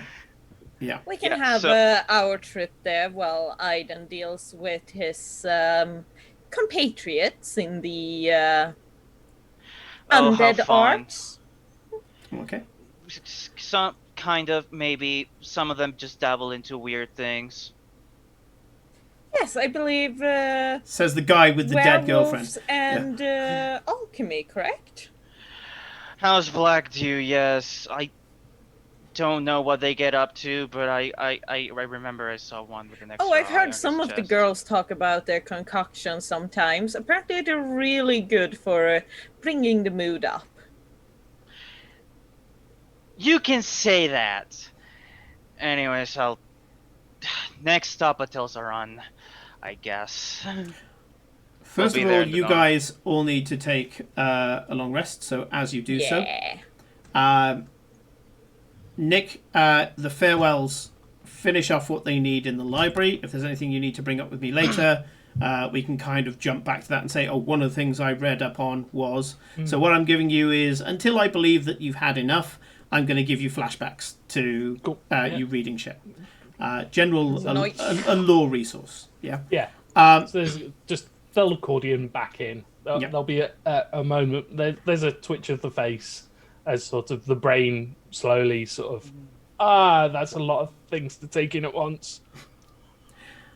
You Alright. have Shall we take... a decent night's rest, and the next morning, and yes, we're going to do a break after I do this feed. The next morning, you get up, start having breakfast, and you realise that what you haven't got is a slightly hypoglycemic halfling chewing Thanks, away at the Cora. fair.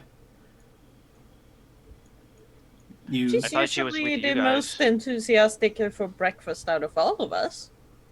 What did you say she was there, Simon? no, she's not there. Oh no. I mean, I It didn't is question dawn, it. She usually right? is doing her own thing. Yeah, I know, but it's dawn, right? It's breakfast. I mean, it's about to be dawn. Somewhere. I mean, Yeah, It's dawn somewhere in Illyria. You're outside of that. There's no dawn. There's no dusk. It is the dusk hole. It is always the same time in the dusk hole. Yeah, but like relative to whatever. You know what I mean? Well, I'm just this is wondering- detached to any geological location, so I'm Yeah, just but wondering otherwise if, it would be you know, really hard to arrive at certain places at certain times. So yeah. Well, yeah, that's I'm the thing. just You have to wondering wait if until it's dusk in that particular area. Alright, Imagine a alright. line going across the map, yeah, okay. and that is basically along that line is where you can open the door, up or down. But that's the line. So you when you're concentrating on a particular place, there's almost like a countdown timer. I would say because of the steampunk element of this, you can kind of recalibrate a piece of machinery, and it will start having a countdown until you need to be at the door. And then you get like you get an hour's grace, basically, just to make things practical. So you're waiting for it to be dusk in Atal'Zaran.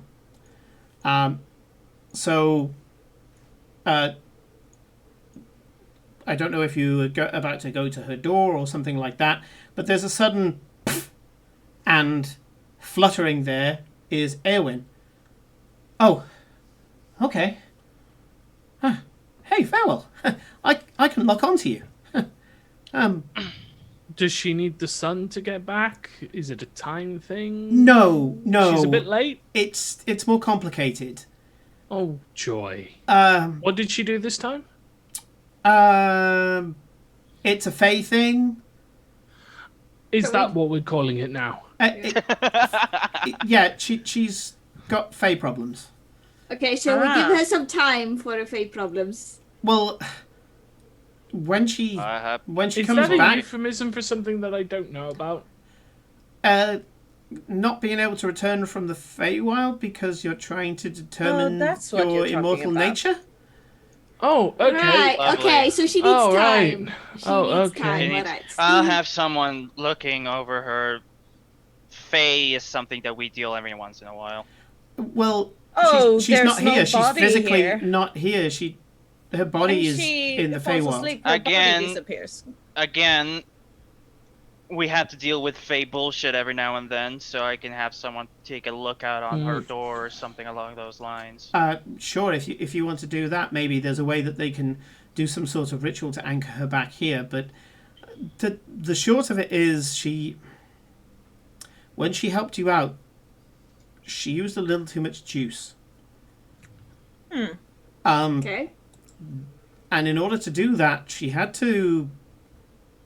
No, I think you need to hear this from her. Probably would be best. When she comes back, you'll know where she is. She'll be able to find her way to you. Okay. I mean, for one thing, she could probably, once she figures all this out, anchor on me and wake up wherever I am. I'm gonna stick along for the ride unless I get called back by the king. Cool. You don't mind, do you, Phil? No. And she flutters up onto your shoulder, and she goes, "Huh, you're a lot taller." Yes. I'll take your word. I'll take your word for it. I've always been this high up. Normally, I have don't no get to see frame the of top of concept. Eclipse's head. It's very strange. Before Yeah, they have you step noticed up. she's got that one patch where it's like black, but it's got this tiny little spot of white right in the middle. Next to that little whirlpooly bit, yeah. Yeah. Yes. May I help you? It's right, because if you keep staring at that spot, there's part of her that just doesn't know what you're doing, and she will just keep walking in circles, trying to figure out what you're looking at. I've got to try that later. No, it's fantastic. It's like hours of endless fun. You guys have breakfast, waiting for dusk to appear in Attlesran. And as we do that, we'll take a 10-minute break. Yay, break time! Alright. Hey. See you in a bit, guys.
And we are back. And hello to Unka. Hello. Good evening.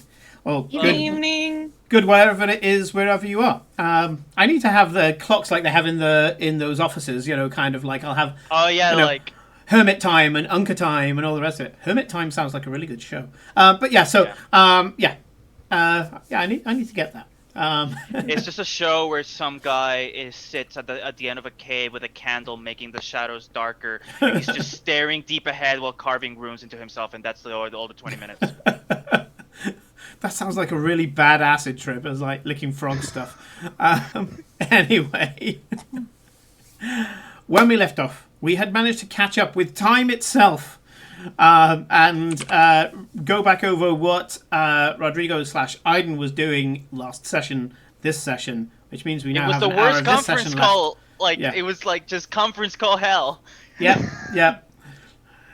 You were at home and you were conference calling a bunch of people in a lot of ways that you weren't prepared for. You basically did COVID Zoom in D&D, so I think there's an achievement there. I think, yeah, we're breaking new ground here. Yeah. Not sure that's a good thing in this case. Yeah. All you need is the fact that, you're going adventuring and you're only armored from the waist up, kind of thing. God. Anyways. Anyway. When we left off, you guys were waiting for dusk at Atal-Zaran. And with the power of narrative, it is dusk in Atal-Zaran. The big is. ornate timer clicks across to a few seconds left, and you walk into the twisting corridors, which are less twisting because you're with the commander. You literally just turn the corner, and there is the door. Because just to make them pay for even getting a whiff of Atal-Zaran, I don't know how much control Aiden has over this, but I find this really funny. Instead of having the door appear on the ground, it's going to appear a bit above the air. So when they step out, they just fall. Okay, yeah. Well, the cat's going to land on her feet. The tiefling has wings. I'm sure Farewell will be able to deal with it in some way. The door appears in the air. Which one of you is going out first? Literally just Aiden kicking them out, get the fuck out of my house. I mean, I think it's best if Glory goes first. Clips is a close second, holding on to her tail. I don't want it to get it caught in the door. Holding on to the tail. Aiden opens the door. Flies. Aiden opens the door for them, and before they can react, he just pushes them out. Okay, so you Could have done that slightly more graceful. Anyway. Yeah, it's not that graceful because you got this cat going attached to your tail as you flap out, but your new form is slightly stronger, as we have discussed. And so your great, almost crocodilian tail, crocodilian not in look, but in strength. It's quite a thick tail, isn't it? I can't believe I just used the word thick, and it respelt itself in my head as I was saying it. Yeah. Thick. Gummy thick. It's like that whole Aku gif where it's sort of everything flashes with lens flare, and it's extra thick. Yeah, I'm gonna find it. So we know how the tiefling and the tabaxi get down. Nick, how does Farewell deal with being kicked out? Not a crocodile, Unka. Felicia, can you put your the link to your new form so that Unka can take a look at it? The tiefling has leveled up, or at least reached a kind of epic tier where she got some narrative control and went to do a metamorphosis, and she's more dragon than tiefling now. Yeah. It's not so much that Farewell reacts; he sort of just walks out normally. He's quite happy to. But what Aiden doesn't realise is there's the 9 Farewells behind him. That's also behind Aiden. That sort of just choo-choo train into him, and just momentums to carry us all out of the door. Choo-choo. Farewell. Have a nice day. And I close the door. There's a sudden puff, puff, puff, puff, puff, puff, puff, as several misty steps go off at the same time. And I'm sorry, I can't help it. Halt! Halt! Halt! Halt! Halt! Halt! Hold on. I think this happens fast enough that Aiden just sees that and just goes, "You know where to find me." Closes the door. Dusthole disappears. And the dust hole disappears. Yeah, you're There's surrounded like 9 by. farewells just going. Yeah, halt! Halt! Halt! Halt! Halt! Halt! Okay. Gloriteska Kotal returning home. You look nothing like her, miss. Then use your staff and check me. It's Glory, I can promise you. I say from still alive. I know what happens if I lie. One of the dark guard, one of the black guard, not blackguard, black guard. That's why I was struggling to say it. Goes, I recognise the cat. Why are you holding on to her tail? Because we were just falling across the sky. You're a tabaxi. You land on your feet Yes, all but the that's time. yes, but that doesn't And mean you can just turn into a bat. It's still dark enough for bat eclipse. It's dusk. Yeah. I don't know. I panicked. Slow fall. You know slow fall. No, I don't. Silence. Identify. I'm And Eclipse of the Moon. not you. And you can see that the tip hi, of farewell. the tip of his rod suddenly starts glowing with a basically the color of Glory's scales. And he goes, "My apologies. The glory of Freynia is here. All hail Freynia." At which point they all hail. My apologies. He's not going to get Your flogged as appearance. he's pointing something sharp at you. A gift from grandfather. I'm sure you understand. Absolutely, madam. He almost genuflects in front of you and says, "I should have recognised it. Doing our jobs, you understand?" Of course. You may leave now. "Thank you, Mom." Turns on his heel and they march away. They were good. I mean, Now let's it was an go to entrance. the townhouse. We can take our private circle over to the main capital. I did send word earlier so that we can have a proper reception. You're in Xenia at the moment. Yeah. So, So townhouse, teleport to main capital. well, that means you're right next to the university where you need to Oh do yeah, the first we part. needed to go to the university first. Yeah. Yes. I just remember the fact that we set up so that we would. Yeah. Okay. We Yeah, go Okay, to- we're also- we can say that you set up time to go to the university first, do what you need to do, and then go and make your big entrance with Okay. with, Good. with excellence. Sure. Yes, because that's your. I know that's your entire point for coming here. Obviously, I'm having fun at your guys' expense, but I'm having fun. I'm gonna Very have nice. fun. So we head to the university. As you get to the front doors of the university, Insight steps out. Auntie, Glory. I like it. Some form of partial polymorph? no, Then what? A gift from Granddad. indeed. She looks at Eclipse and then back at you. Truly? He was quite impressed with my performances. I had to watch the metamorphosis. It was an experience. Bloody. Very You weren't even bloody. there, Farewell. No, but I've got the notes. Cora was very descriptive. True. Clearly I am out of grandfather's favour. He told me nothing of this. Oh, don't worry. I'm sure he's keeping it a secret for my grand reveal. I see.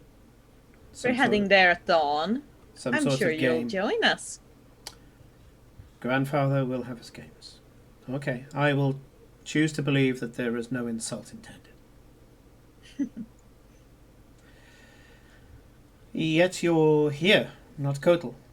Why? Yes, I need to access to the library for the evening. That is you have that right, and as long as you can, and she glares at Eclipse, be responsible for your wards, I will leave you unaccompanied. Thank you.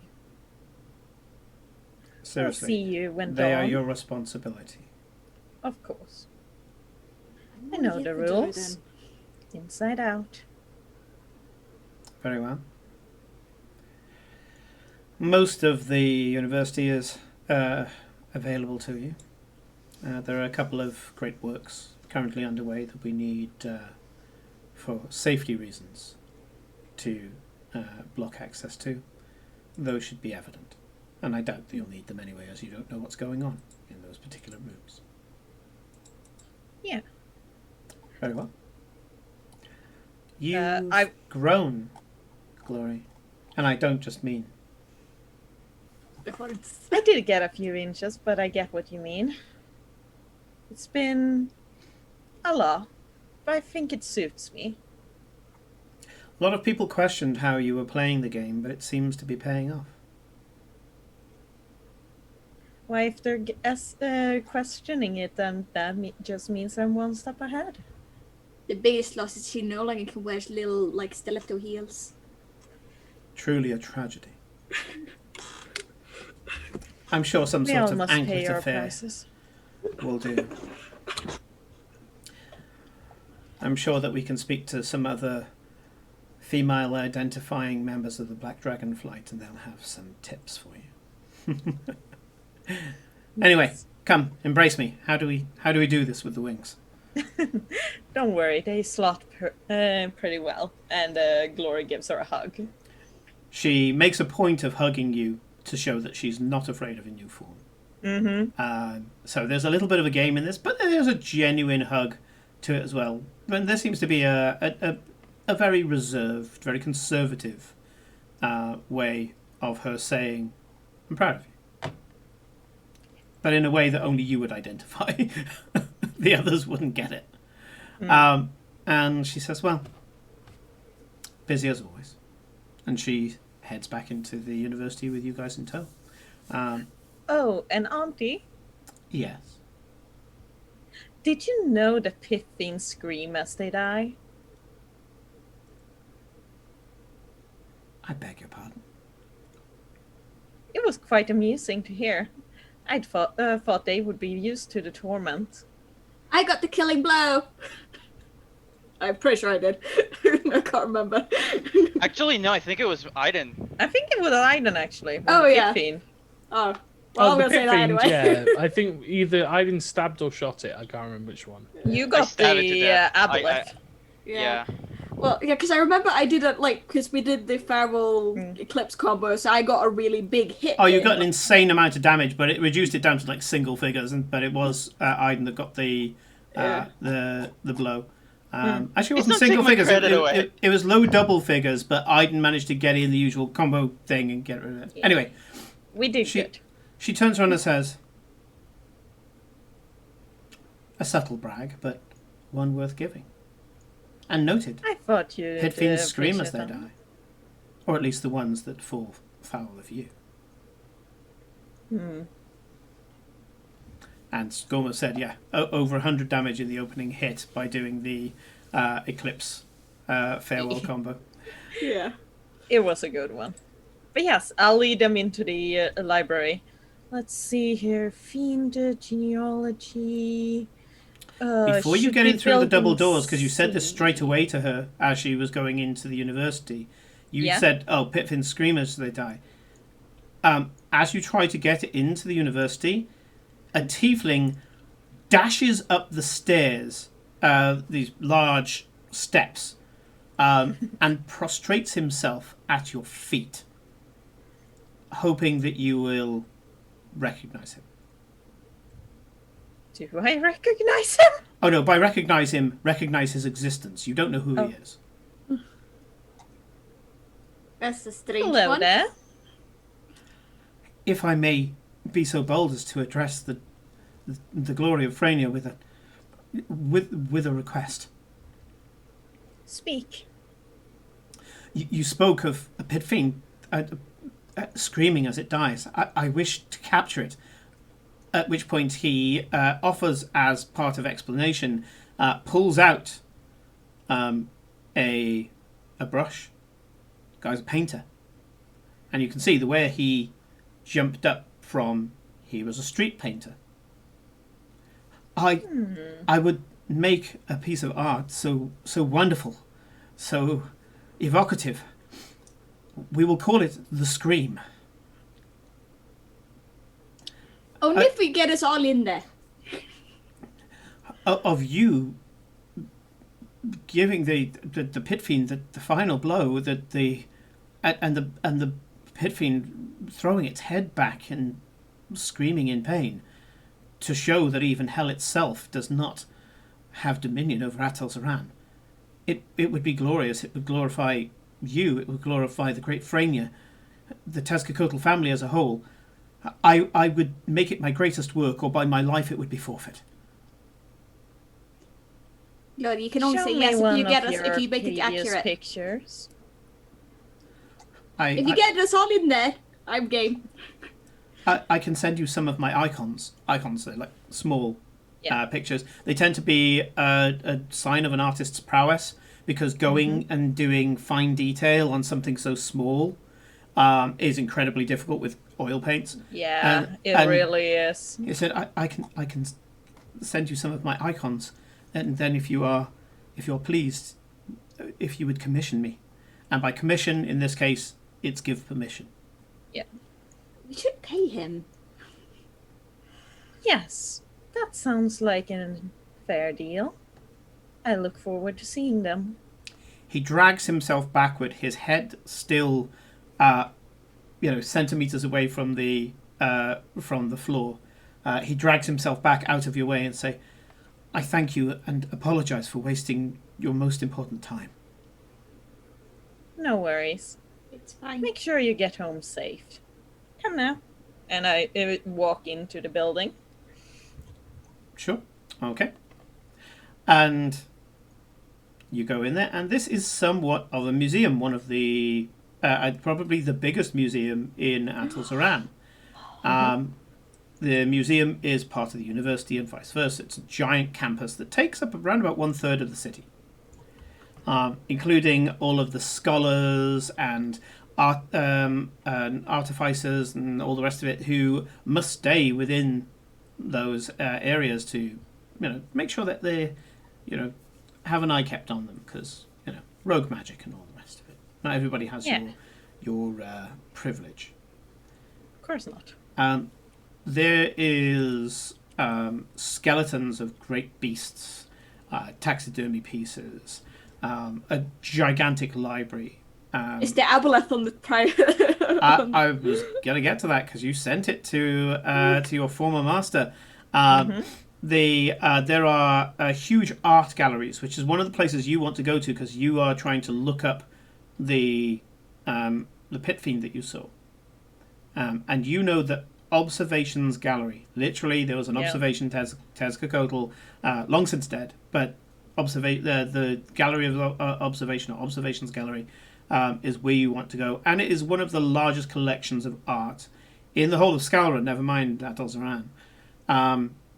And there are people from other dragonflights who come here, pay, and give promise of what they will do and not do while they're here, just to come and see this. But yes, pride of place as you walk into the museum proper is this gigantic, perfectly preserved aboleth. Albino. It's my aboleth. It sure is, Eclipse. I told you I sent it somewhere where it would be displayed properly. I mean, does it actually say where it's from? It's hanging from the ceiling, but right underneath the front of it, a podium, kind of like on a stick, and then like almost like a blue plaque that you'd see in the UK. It says, the only albino aboleth ever recorded, once containing the soul of a long-dead Tabaxi general, provided and donated by the glory of Frania. Wait a second, it's also mine. Why did I not get credit? Because that's not how this museum works, Eclipse. I killed it. And I gave it for you Yes. to do here. But it does prove us with some leverage here. It's how we got your sister. Remember? Yes. Now, we are going to Building C. It's through the terrace and then over the garden. It's a contained garden, so don't be surprised if you see the birds inside. They've been trained not to do anything close to the books because they can't actually get to that part, but we'll be passing through. Don't get distracted, please. You do see that between the books and the gardens, yes, there indeed is a bunch of birds. For the most part, they're corvids, but there are some songbirds and some birds of paradise as well, which you can tell are part of a collection. But you can see the reason why they don't go anywhere near the books, because stationed on two large kind of T-shaped perches are two shrikes. Shrikes are an undead that I brought in a long time ago, nearly a year ago now. They are an undead bird, so a bird that is brought back from the dead. They fly at insane speeds and have the usual undead resiliences and things. They only do small amounts of damage, but an entire flock of them can be devastating. And yeah, more than one crazed necromancer has had an entire flock of shrikes protecting their keep, especially for anything that decides to try and fly past the other defenses. Necromancers also use them as messengers. So instead of animal messenger, they would just have a shrike that they have animated. And they are fairly intelligent for undead, but only so far as bird intelligence, so they can be trained. Yeah. Those two were captured by my mother when she defeated a necromancer years ago. Pride in place, obviously. Are you twitching, Farewell? Do you want to bring them down, Farewell? I'm perfectly fine, thank you. And I suggest we hurry on to where we need to be. Yes, Thank this you. way. And I'm sure Farewell is having a bookgasm as they move through all like walls of books that are like stories high. And as Glory said, you move through one building, up the stairs, take a terrace above the garden, into the next building where there's an equal amount of books and artifacts on display. Yeah, it's one of the richest collections that you've ever seen. Just all okay. We are calm. There's less We books are covered in zen. human skin, though. Yeah, it's sort of it's going from like the Library of Horrors, which is the one in the Dusk Hole, where like every third book is like human skin, and but eventually it gets to the point where it's like there's so many human skin books, you're just like, It's oh, another come one. on. The Dusk Hold just like just has like an entire section that is just human human skin bound books, and it's just all those tomes because Yeah.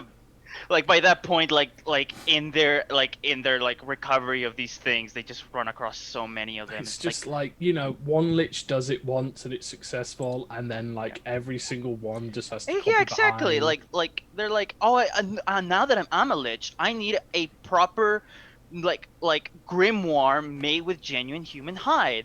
Yeah. And every single time the blood hunters are like, oh my god, really another one, and they just stuck it in that put it in corner. there. And the weird thing is like human vellum isn't that good to write on. No, it's not. It's It like really arguably isn't. the You- worst use that, you know, you could use for human hide. In fact, if anything, human hide makes better leather than it does vellum. Yes.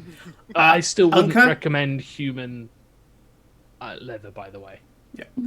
Unca, Rodrigo's character, Aiden Canelm, is a blood hunter, and they are currently living in what is effectively a permanent Mordenkainen's magnificent mansion that was owned by a necromancer that they took down and then basically was like, yoink, this is ours. And is now basically their extraplanar base.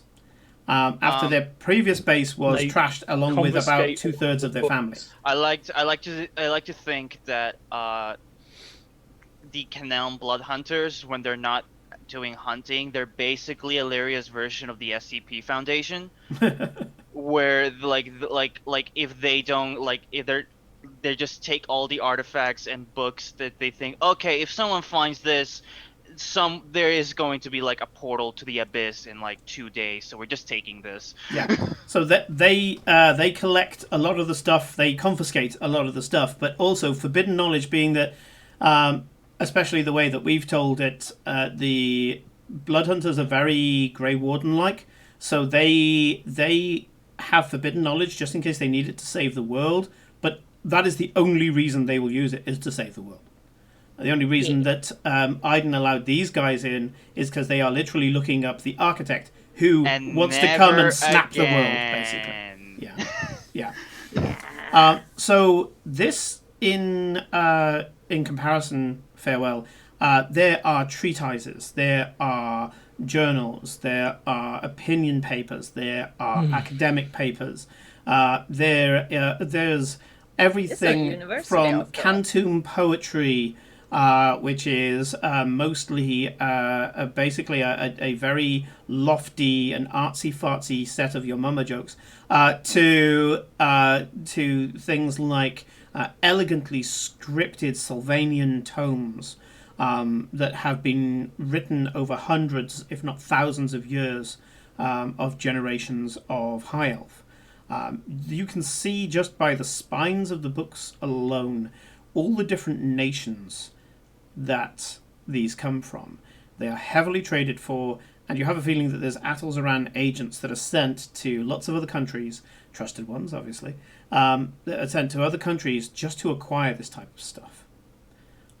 You even find some script that you don't have a huge amount of knowledge of yourself, which is Nostran. And Nostran is Nostra, the island of Nostra, is a tiny, tiny little island covered in snow in the north of Illyria. On the same, even more north than Atolzaran is. So yeah, it's So quite we out live. there. Atolzaran is a tropical forest because that is what Freyr likes. Yes. And all the cities are on plateaus that look down upon the treetops. Yeah. I mean, why this isn't- why not? This isn't just forbidden knowledge.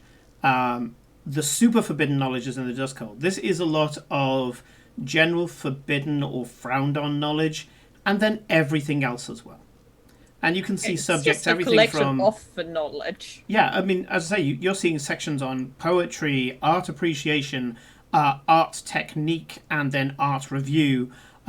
You've got history, but you've also got history by subsect and history by opinion.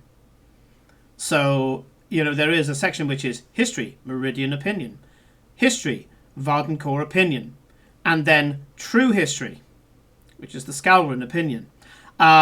So True history.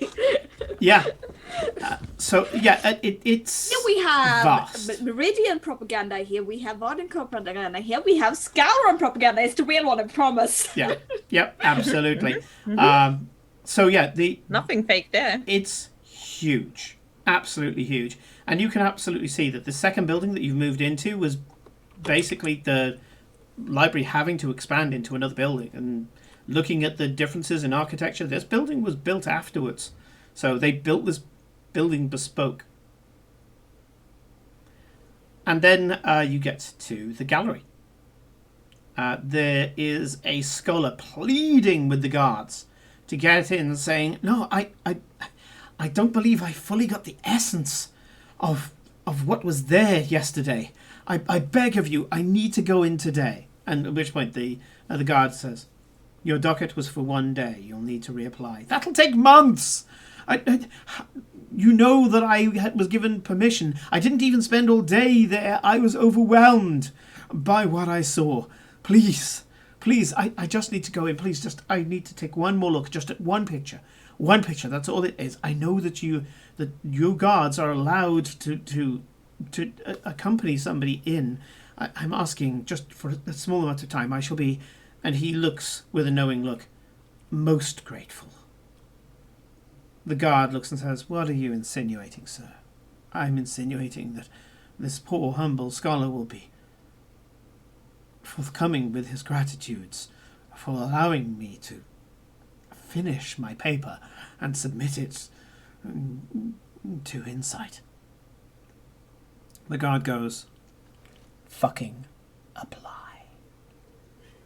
And crestfallen, the scholar turns around, walks off to what you know is a huge admin section. Bureaucracy. Popular pace. It is. It is one of the most extravagant places in the world. And we have collections from all over the world. The Great Frania believes that art exhibits such as this should be of a low population density.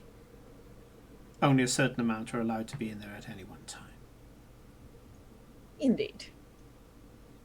Anyway, Glory Casca Hotel. I want to go in. Of course.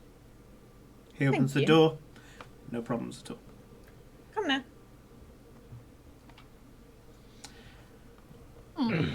Okay. This honeycomb of surfaces bearing various art pieces, tapestries, oils, acrylics, you name it, from a lot of different parts of Illyria. Some of them are partially damaged because they were acquired in war. And still, they are all in pride of place. The lighting is magical. It seems to emanate from every surface. Very dull light. Not dim light, but subdued. Just enough to be able to let the art speak for itself, but not overexposed. It's silent. And you all have a feeling that this is magical, maybe? Maybe the floor, you look down, marble floor, your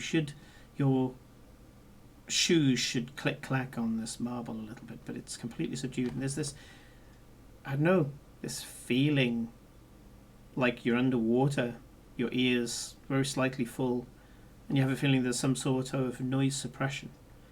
And sure enough, as you talk to each other, it's all in hushed tones. Keeps the atmosphere, and it's good for the paintings too. Overexposure to light can damage them. As for sound, well, nobody likes the sound of a crowd.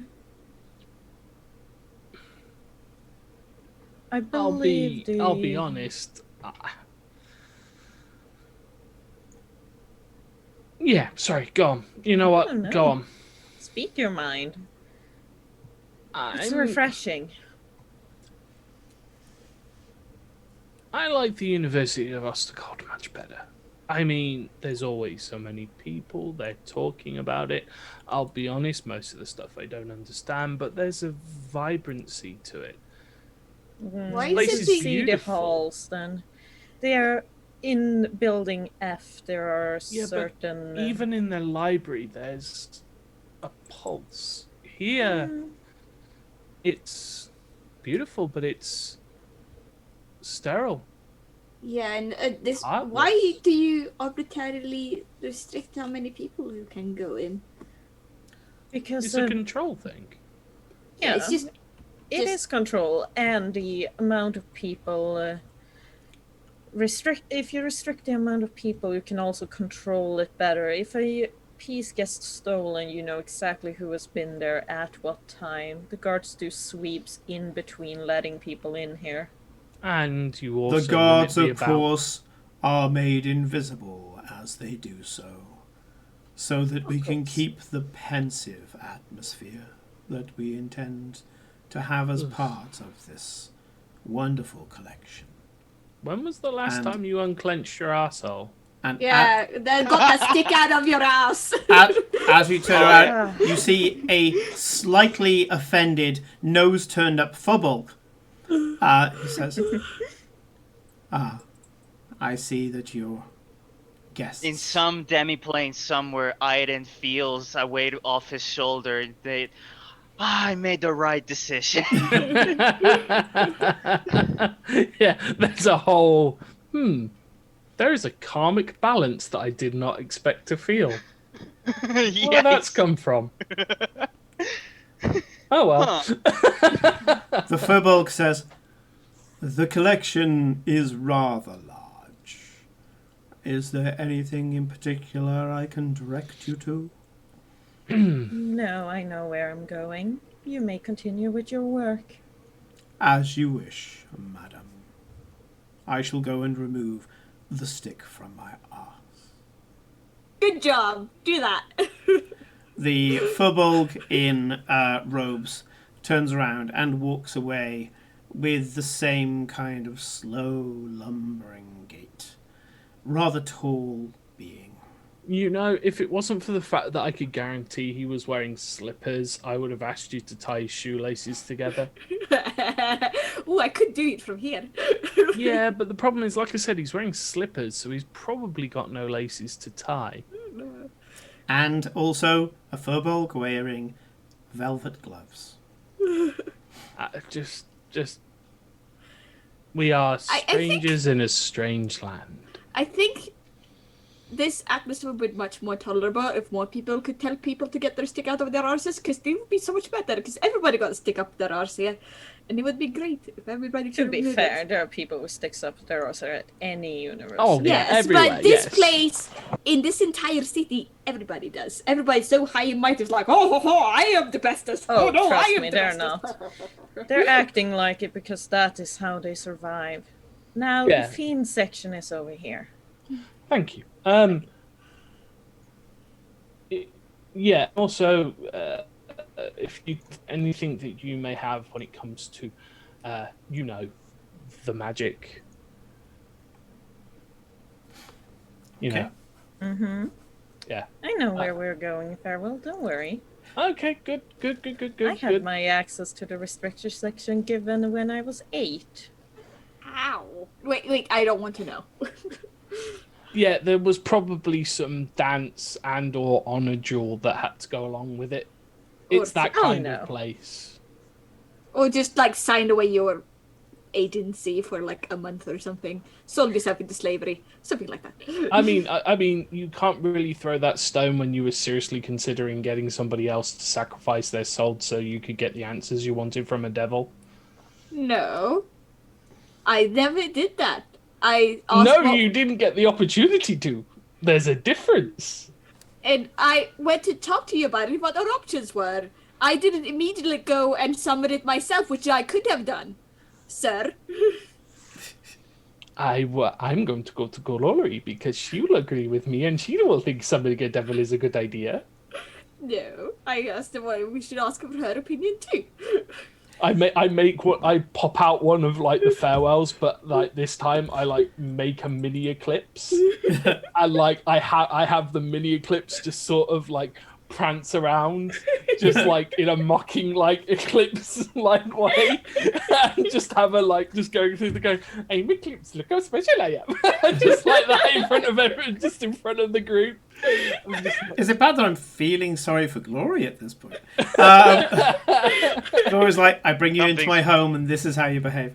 Well, I So- appreciate the amusement. Let's be a little bit serious here. Some of the lesser art pieces, or the more numerous art pieces, especially prints, reference art, that kind of thing, are in little sections where there's just slots where you can pull it out and there's like a ridge on the wall where you can just put a print on the wall and then kind of study it, take it down, put it back into the slot. The reason why I mention this is that it's more prevalent in the Fiends Gallery, being that it has portraits of a lot of fiends. Also, it has books that are literally sketchbooks that have just been kept in place, some of the art being in the moment rather than it being framed. There are basically artists' journals, which are just large sketch pads, put your teeth back in. Yeah, so you start looking into it. Succubuses of the Here, Eclipse, look through this. You might find one of Carnitava. Me and Farewell will take a look at, and she brings out like 5 volumes. These Pit Fiends. The sort of like pixel Eclipse just sits next to Eclipse and just mimics what she does. Well, to be fair, you guys know that Eclipse is really good at researching and investigating things, so she gets right to it. I know, but like there's just this like low poly version of Eclipse that's just sort of pretending to read a book because it can't actually do anything. Yeah. Okay. Let's see. We're looking at someone who came into power approximately 4,000 years ago. Yeah, that's probably best place Those to start. 3 won't be useful. You take this one, and I'll start Thank looking you. here. And we basically do some research. Okay. So investigation check independently for Eclipse, and then for Farewell and Glory as teamwork. Well, I'm not good at investigation, so you are free to roll that Farewell. I shall advantage, provide yeah. a help action. Yep. Okay. Cool. So that's hold on, I need to roll my guidance dice.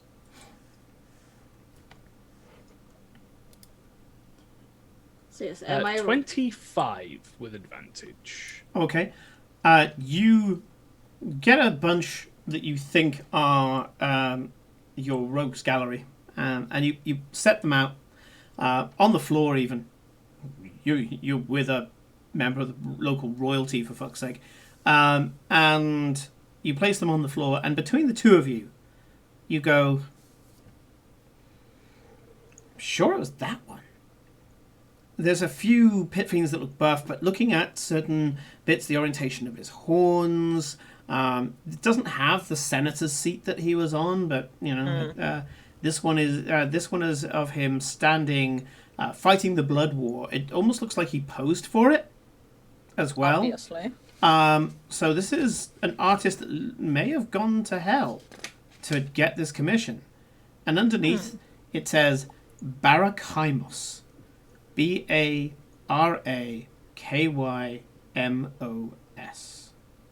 Farewell, please tell me you're writing that down, because I did not have my notes. I'll also put it into chat. Please do. That always helps, because I'm bad at names. I mean, Barakhymos. that just means you've got a name. You'd have to look up who the guy Oh yeah, is. that but was why we came here. We needed a Names are name. powerful, like. Names powerful and useful. Oh, Yeah. yes. What And was with the a name? name, we can go to the archives and look him up or further. What was the name? Did you say, Felicia?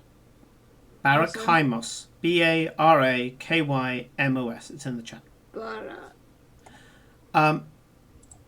Rodrigo, do me a favor and roll me a luck die. So just a d20.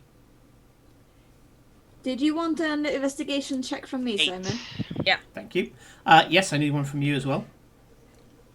I rolled a 2, but because it's reliable talent, because I am thinking it goes to a 24. Okay. So yeah, you do find the name Carnitava. It's old. It's in an old set of woodcuts, which just goes to show how old. And Well, we knew she was ancient. yeah, But... it's in the reference notes with this sketchbook, and the sketchbook is the dance. What was it? The celebration of soul sacrifice, which is effectively succubus porn. There's just a lot of naked bodies woodcut. There's a certain amount of agency you think has been taken by the artist. Let's just say Liberty. a few things are a little too round or a little too out there. Glory, why did you give me your pawn? And yeah, Historical documentation, Eclipse, and There's always a lot of boobies in historical yeah, documentation. you Eclipse. should There's see a lot of some of the nipples earlier and stuff. You know, a lot of nipples, a lot of boobs, a lot of flaccid penises. It's very, very ancient literature. Well, I think especially because this one is millennia, not millennia. Millennia, thousands. Yeah, thousands. So this Yeah. millennia old, yeah. Yeah, this is millennia old porn. Why am I surprised? It's a succubus. I keep telling people these. And there's a list of names down the left-hand side of this sketch, and one of them is Carnitava. Yeah. Okay, apparently one of these is Carnitava. Well, usually the order of the names indicates their placement in the picture, so... Well, which of these naked ladies is Carnitava, Simon? Is it number You don't know. 34? Woodcuts were terrible for identifying people, and clearly he did. You just instinctively know the artist was he.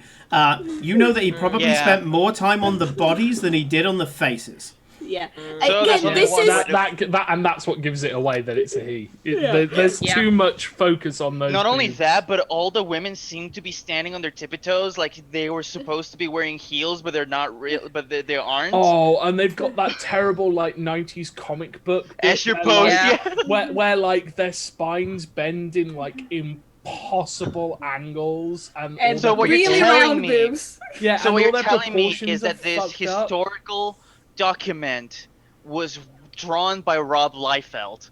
Oh god! Oh, Yes. can you imagine like all the blokes are like stood with like a big, huge pigeon barrel chest? Anyways. Yeah. Yeah, And then you no do one's got notice any that feet. there are no male I felt figures he because this is doesn't basically drop a it. dance of succubuses. You realize that, yeah, this is probably the only artistic rendition of Carnitava you're going to get, and they weren't exactly reliable back then. This is And it's probably a fucking porno! this is probably 5, if not 6,000 years old. It's Okay, so so far there's- beyond the new order that it's beyond knowing. Yeah. There's only one way to figure out there's which one of a these. distinctive lack of proper documentation of succubuses through Hell's ranks. It's There's a little bit only- easier when you have names like we do with Carnitava, so we can look her up in the records we have copies of. God, It I sounds love like how... we're gonna need your cousin's help for this.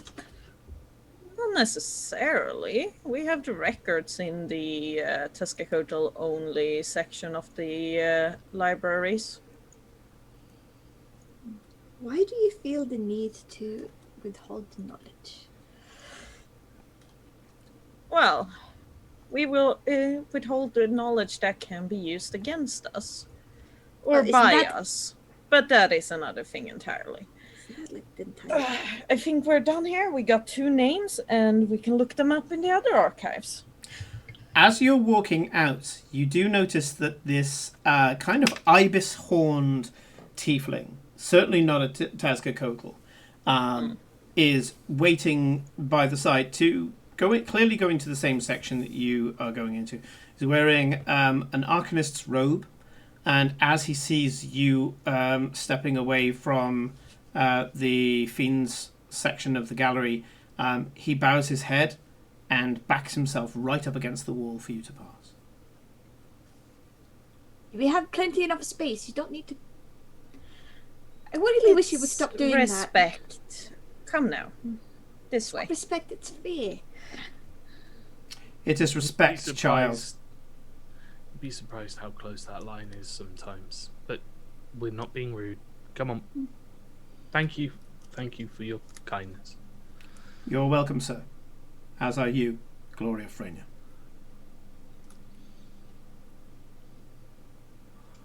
Oh, there's tension in this place. You could cut with a fucking battle axe. My As God. we enter another quiet hallway, Gloria will just say, you know, being somewhere where everyone knows you isn't necessarily a good thing. No. How Nope. on earth could you ever be yourself? Or do whatever you wanted? Or You do never anything you can. don't want to do, but you really need to do, or or that time How do where you just do sort of... anything? How do you just exist when everybody wants to prostrate themselves in front of you to like get a smack of your attention and hope they don't die? You adapt. I'm gonna say with great difficulty, or you just don't really worry about it, and you kind of just, Go how along with it. yeah, like I imagine like some of these It people was they easier get, when I was young. yeah, because you got your own little bubble, and you live in your happy little bubble, and you never go outside of your little bubble, and then your bubble I've becomes never seen anything else. yeah, and you Known don't know anything anything else. else. Eowyn on your shoulder lies down in the archetypal Tinkerbell, face in hands with the legs crossed, as she's laying on her stomach, and says, "Or you move to another country." Where do you think? Travel, Needed as they something say. new. Yeah, no, absolutely. Travel Needed to know what broadens. was out there, what was different, and well, the game got dangerous. I needed to get stronger before I came back. My mother always said that travel made her stronger, so I thought it would do the same to me. Well, it has. It made you stronger, and also it made you less of a loony. I would say, if anything, she remains on the same level of lunacy. But, it's our level of lunacy. Don't worry about it. Yes, our level of lunacy, not like diabolical evil lunacy that Although, most people by the operate on way, here. I've, whilst, during the night when we've been sleeping, I think I finished the new Glory shadow puppet for the when we run into bandits performance. Oh yes. It's now got the wings and the tail, the new tail. So I think that will have more dramatic sort of Effect? kibosh on them. We figured out a maybe way it of doesn't- making the tail take off a bandit's head in the shadow puppet. Ooh, good idea. Anyway, but the point I was supposed to be Probably making do is that. The scales are quite sharp. Anyways. only if they deserve it. But I think the point I was trying to get to is your travel has made you stronger. Maybe it's also broadened your horizons. Yeah, I always wanted this place to be the best it could be. Certainly not that right now. I flick the top of her ear. Like, Yeah. you want That's to be an true. She's oubliette? agreeing with me. I know she's agreeing with you, but oubliettes. What's the keyword? Oubliette, because that's where she was last time she fucked Yeah. up. Okay. You I'm get not into the bailing you out library. a second time. You get into the library, and I'm not going to get you to roll. I'm just going to roll on with the previous rolls. This tends to be a more RP campaign anyway. And you have time, your narrative time, to sit down and start pouring through the books. We have 6 minutes of your Carnitava time. doesn't get much of a mention. She's in several lists of known succubi. There are some symbols that are next to her which are suggested that you can use these as part of summoning circles to try and get her in addition to her true name, Carnitava. You managed to find a few lines to say that she often takes other forms rather than turning up as herself. Her forms tend to be less rambunctious than other succubi, and she seems to be subtle in her maneuverings. Again, this is a very, very, very old review. Of course. Barakymos, on the other hand. Barakymos started off as a Garistro-type siege devil. Fought in the Blood War for a long time. Clocked up a lot of victories. Famously either ambitious or reckless. They both look the same in hell. Trying to take down the biggest demons. Trying to collect the biggest trophies. Hanging them from his body so that everybody knew who he was. Took down a gigantic tusked demon. These large tusks coming out of the face with spikes and kind of like these two scythe-like blades on the end. So as it slashes its head back and forwards, just these giant death scythes, taking out smaller beings on the landscape. When Barakaimos killed that, hung the giant chest-sized skull from his shoulders as a breastplate, so that everybody knew. At one point, was called the Bone Giant amongst the other devils, just because it was covered in these trophies. Because it was just a siege devil, didn't have anywhere to store possessions other than hanging from his own body. What?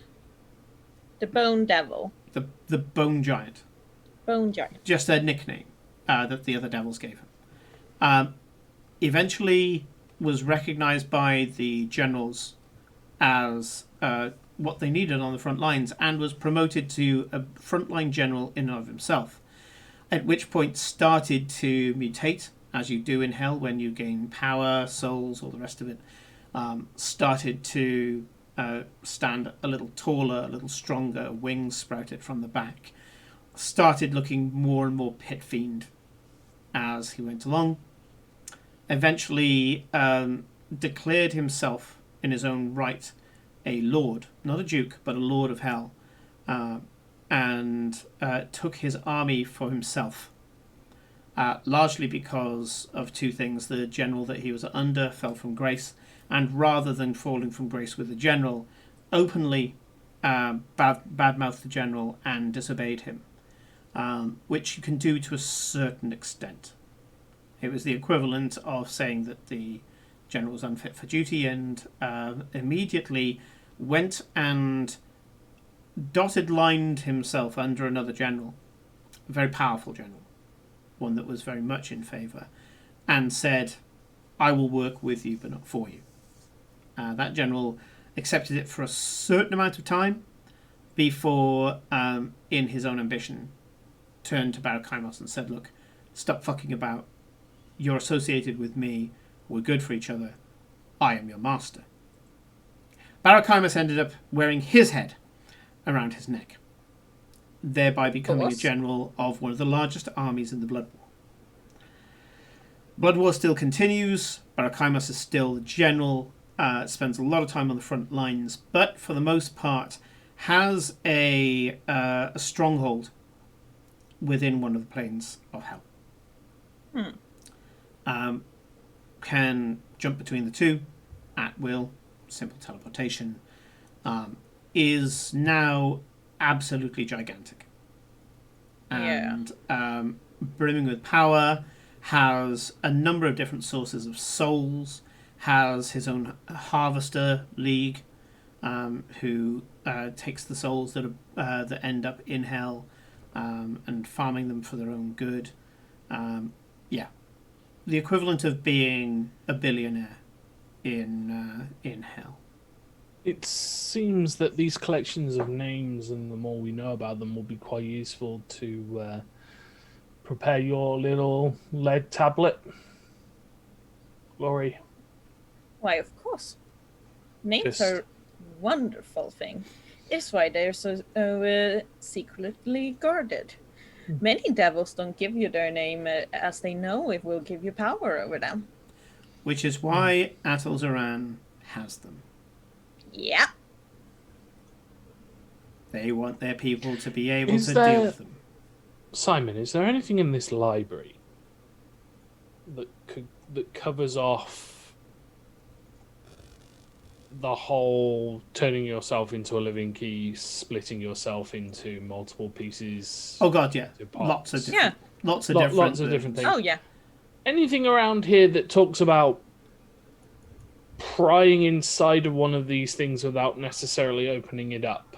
Or things that happen when people have opened these things half-cocked and what's happened to them?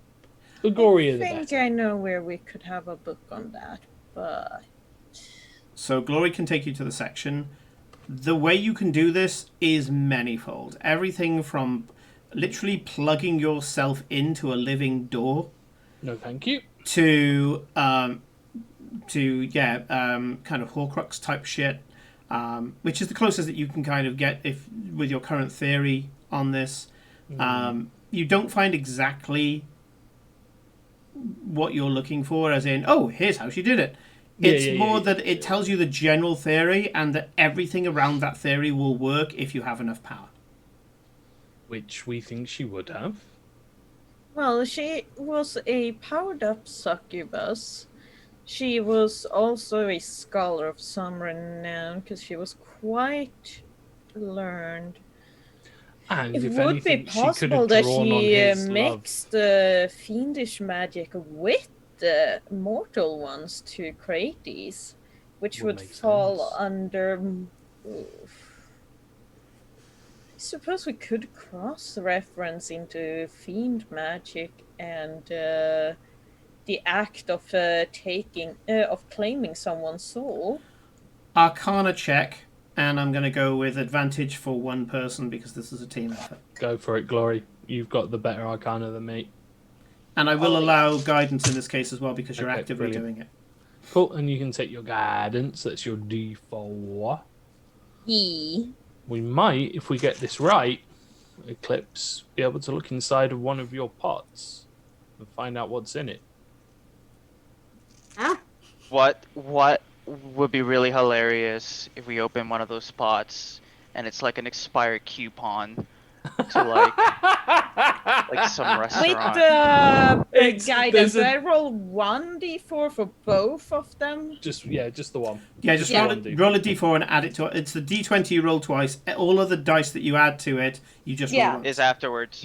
Yeah. What it's got is a tiny little note in it from another tabaxi that says, "Dear friend, if you are reading this, I'm terribly sorry, but I needed the material components. It was an emergency, I assure you.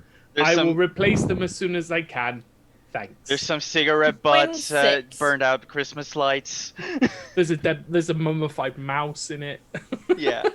So you do find a number of ways to assess a magical lock, especially a complex one like this. Because there are ways of attaching a lock to a sphinx or a gynosphinx. There's lots of different things that you can do. There is the two that jump out at you the most. First, there's a ritual.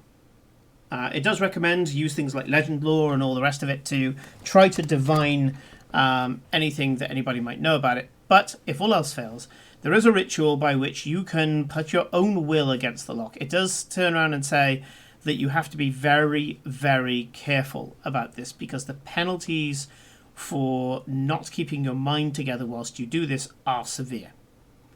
As in, your mind could get a crack in it instead of the lock. Yep. It's incredibly, incredibly risky. But then most things are. The other recommendation, and there's several recommendations, but these are the two that's at the top of the list. The second one is to summon what the journalist that you're reading describes as a gatejack.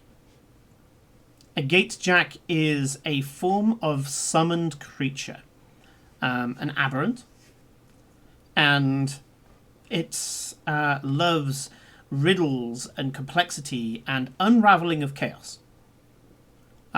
It's a strange aberrant. It is related to mind flayers, intelligence devourers, things like that. And what it tries to do is solve and unravel things. It's incredibly strange, incredibly abstract being. Normally represented by a twisting black energy that takes a roughly humanoid form. And a gatejack would try to tear the lock open, or at least divine how to open the lock and then tell its master.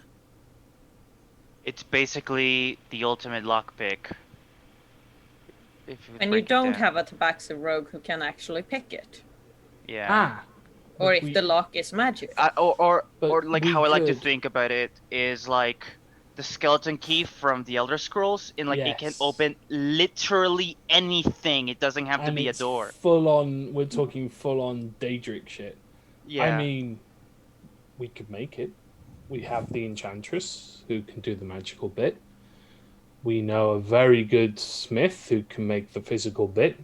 And we arguably have the best person to start picking incredible and arcane locks. We've got the best protection that money can ask for in a Knight of the Fae and a, Blood Hunter. And I can do my very best magically to make sure Eclipse's mind doesn't break in the entire process. We could do it. That is, if Eclipse wants to look into one of these. Yeah, sure shout. The ritual and the gate jack are two separate methods. The ritual is the one that can break your mind. The gate jack has got some dangerous elements to it, but less, because you're not literally using your mind to bash open a lock, psychically headbutting it. The gate jack, it does say, can enter minds and abstract spaces and things like that if you do not know how to wield it. And unfortunately, there's no instructions on how to wield it. You kind of have to learn, because each gate jack is different. Oh, unique is to that their something creator. we're gonna figure out next section? Yes. Don't worry, I saw the time. Yeah, But so it's your shout, Eclipse. something for you to think at over the week. Moreover, I can't believe we didn't get a wild magic table. They were teasing it for a little bit there, and then they didn't. Well, I did go through all of the requests log for like the channel points and marked them all as complete.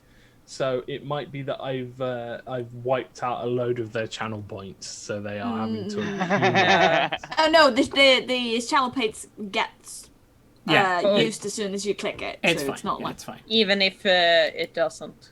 get marked as complete. No, I've been watching. Nobody's spent anything. So, big thank you to Corinne, Felicia, Nick, and Rodrigo for their time today and their story, of course. And as always, it is my honour to be your DM. Thank you to Unker, Scornfuse, Hermit, and saw Kevin at some point. Kev as well. Yeah, Kev's been there until recently as well. So thank you for joining us. What is an unraveling of the beginning of the end. We are fast approaching Jordan, and we're fast approaching the end of this campaign as well. Everything nice and holy.